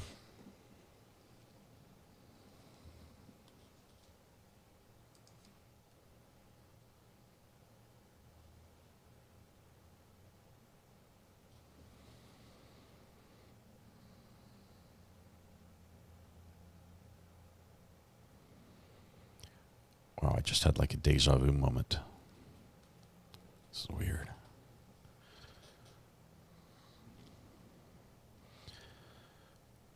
There's some sort of objection being handled or a sidebar right now. That's why they've all got the headphones on. The white noise machine is on in the courtroom, so audio is turned off. We're waiting for that to be fixed. Here goes the headphones off. White noise off, mic's on. Okay, ladies and gentlemen, again, just based on some scheduling issues, I'm just going to press pause on the direct examination right now. I'm going to send you to lunch a little bit earlier than I normally would and ask you to be back from lunch a little bit earlier than I usually would. We're going to pause. As soon as we come back from the lunch break, we're going to conclude a direct examination of the witness. We're then going to have the cross-examination of the witness, redirect and recross as needed, and then we'll proceed with the state's presentation. So with the same admonition as always, please do not discuss the facts of the case, the evidence, the witnesses, or the testimony amongst yourselves or anyone else till we reach the end of the case. I'm going to ask you to please be back in the jury room at 1:30 p.m. 1:30 p.m. Okay? Have a good lunch. All right. Let's see if they have anything to take care of before we go to lunch, and then we're gonna break. The funeral for my neighbor's wife is this afternoon, and I'll be going to that, so I will not be able to live stream the second half of today's trial. I would highly recommend you watch any of the available sources. The jury, everyone can be seated. State anything you need me to address before we recess for the lunch break. No, Your Honor. Defense, anything you need me to address? Okay. So, ma'am, you can talk to anyone you want about anything you want, just not about your testimony in this case. Okay. And then you may step down, have a nice lunch. I'll see you right back here at 1:30 p.m. Okay, Thank you very much. Okay, so then we'll otherwise be in recess until 1:30 p.m. So I will tell you, I think we have a new cameraman today. First of all, the motions are very slow. Very slow pans, very slow zooms. That is what is typically required in court. And so I think it's somebody new, and he's also been much more, or he or she, whoever it is been much more careful about being around the jury.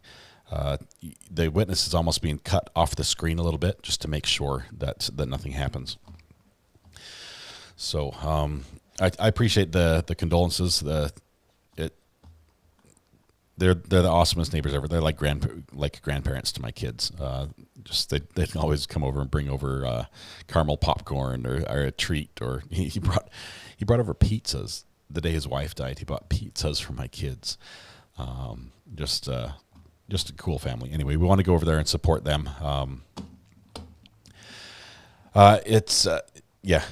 We knew this was coming. She was actually in a lot of pain and suffering from cancer.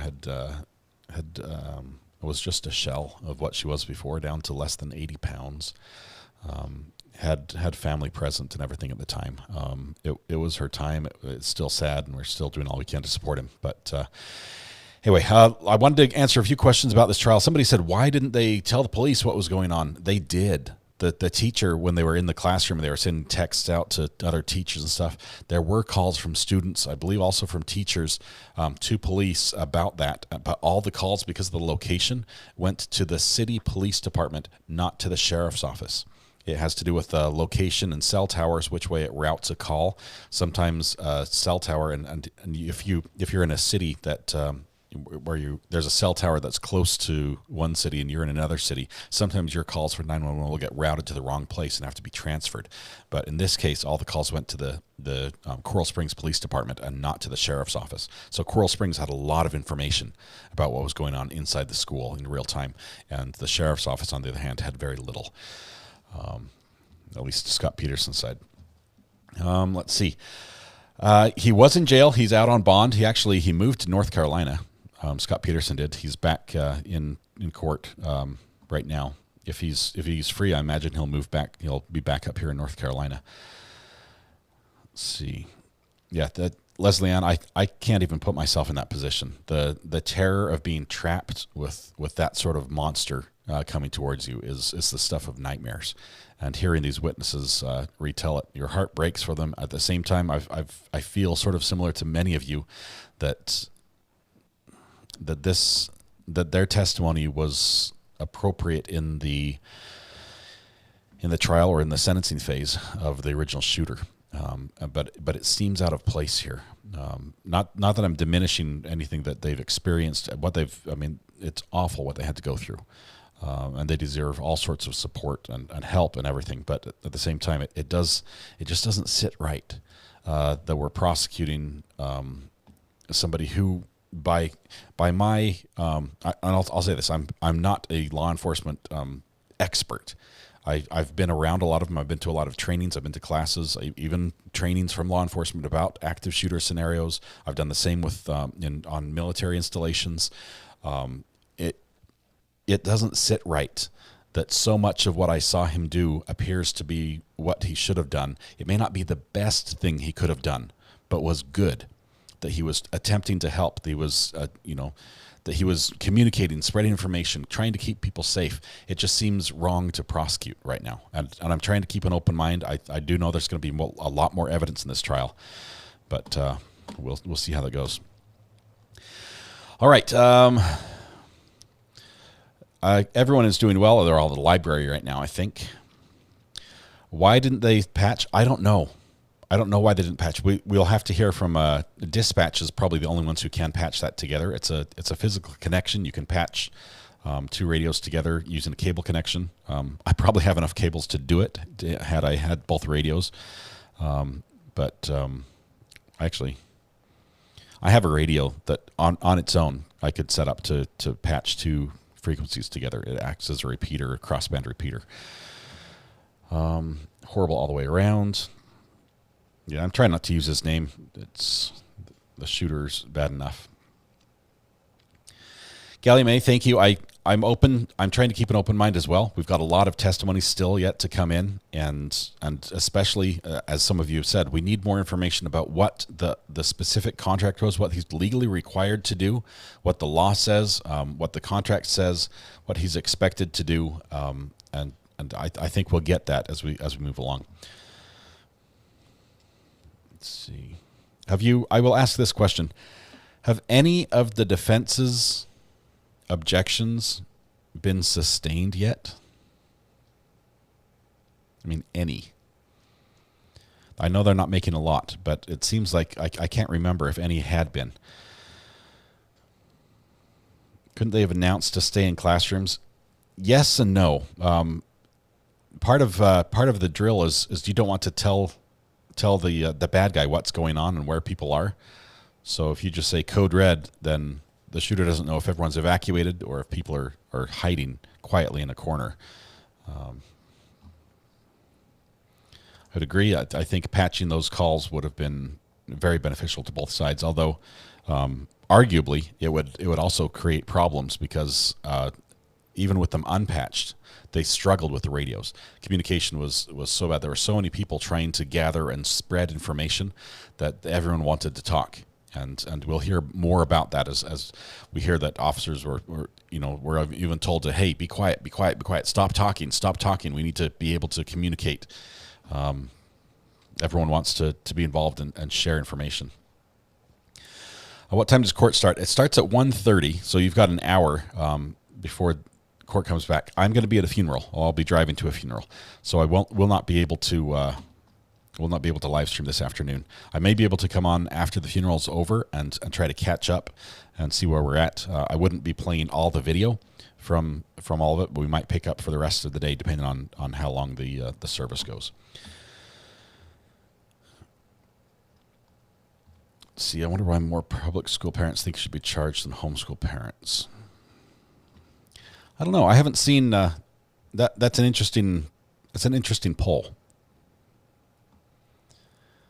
I don't know how we could accurately track that.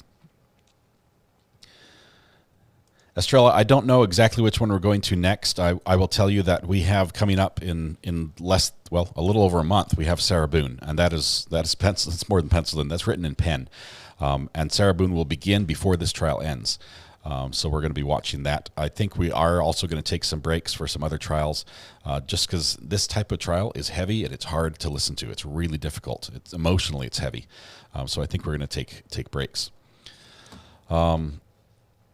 I cannot leave it running because I am using fair use for some of the footage. And fair use requires that I provide added content and commentary and communication and value on the stream, so I cannot just leave a stream going. I will tell you that once I start using my live view, which just arrived today, and I've got 2 of the modems on. I put it in the package. I have not charged it up yet, but we're going to do that next. Once I start using that, I will be able to stream with unbroken. Just leave it going from a courtroom. So that would be something that is an option once we start getting this in the courtrooms. Let's see. I think that's all. Some civil cases. We've only followed 1 civil case so far. I do want to see Corey in Utah, the Park City woman accused of poisoning her husband. I want to see that. Let's see. Somebody just sent me a picture. Ooh, wow. I'm getting pictures from outside my house about the siding going up on my house, which is cool, on the garage. So it's starting to look good. The rap one's kind of creepy. Yeah, we're not going to follow that one. There are some other ones we might cut to as well. All right, I know LNC is covering it. I know you can watch this. Let's see, who's another one that has this? If you don't want to watch on LNC, let's see, 2.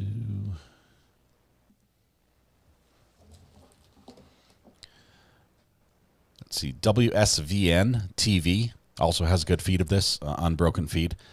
So if you want to watch WSVN, Whiskey Sierra Victor November TV, they also are carrying that. But that'll last you through the rest of the day. Kurt is covering it. If you want to watch with Kurt, if you like what he does, that's one of the law tubers. He's popped in here a time or 2. Okay. That would be Uncivil Law on YouTube, by the way, if you don't know. Karen Reed, we'll have to look at that one. Don't want civil cases. They don't interest me at all. It has to be the right civil case for me, little miss. Brandy is covering the Melly trial. That's a double homicide. Another sort of a gangster type feel. That's all I can see. Uncivil Law is covering this. If you do go over there, just let them know that we say hi and send them our best. Okay, I think that's it. I've got a lot of things to do. I've got one of them is to get ready for the funeral, so I've got to get ready and go. But thank you, all of you. It's been fantastic. I'm excited to be live streaming from the forest.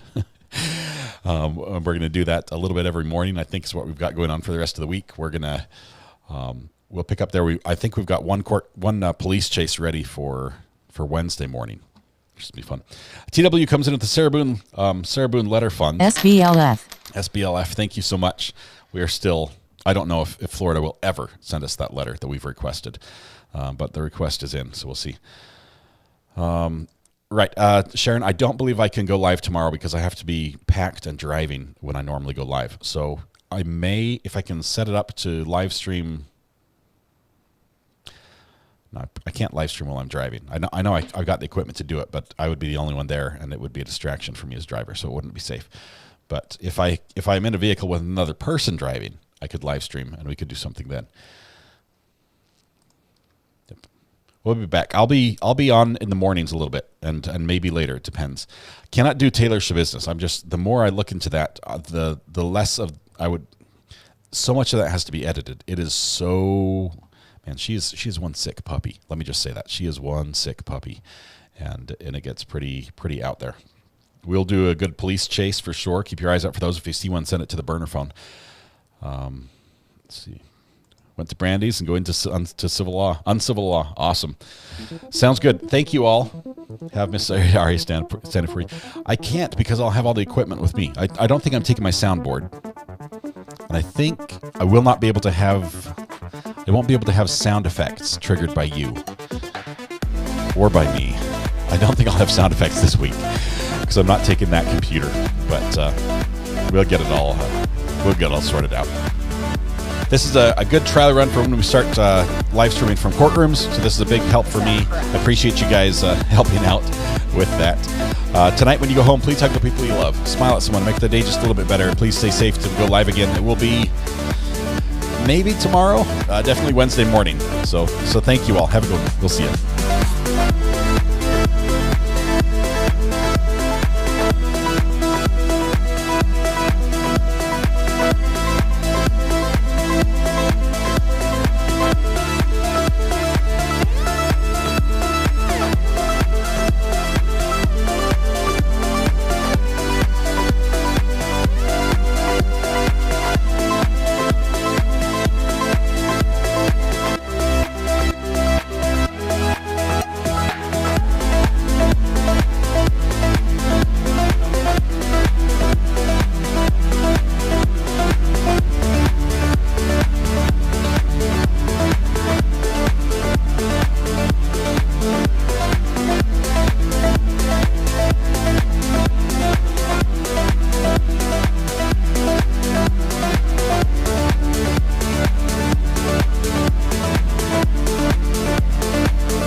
Is that correct?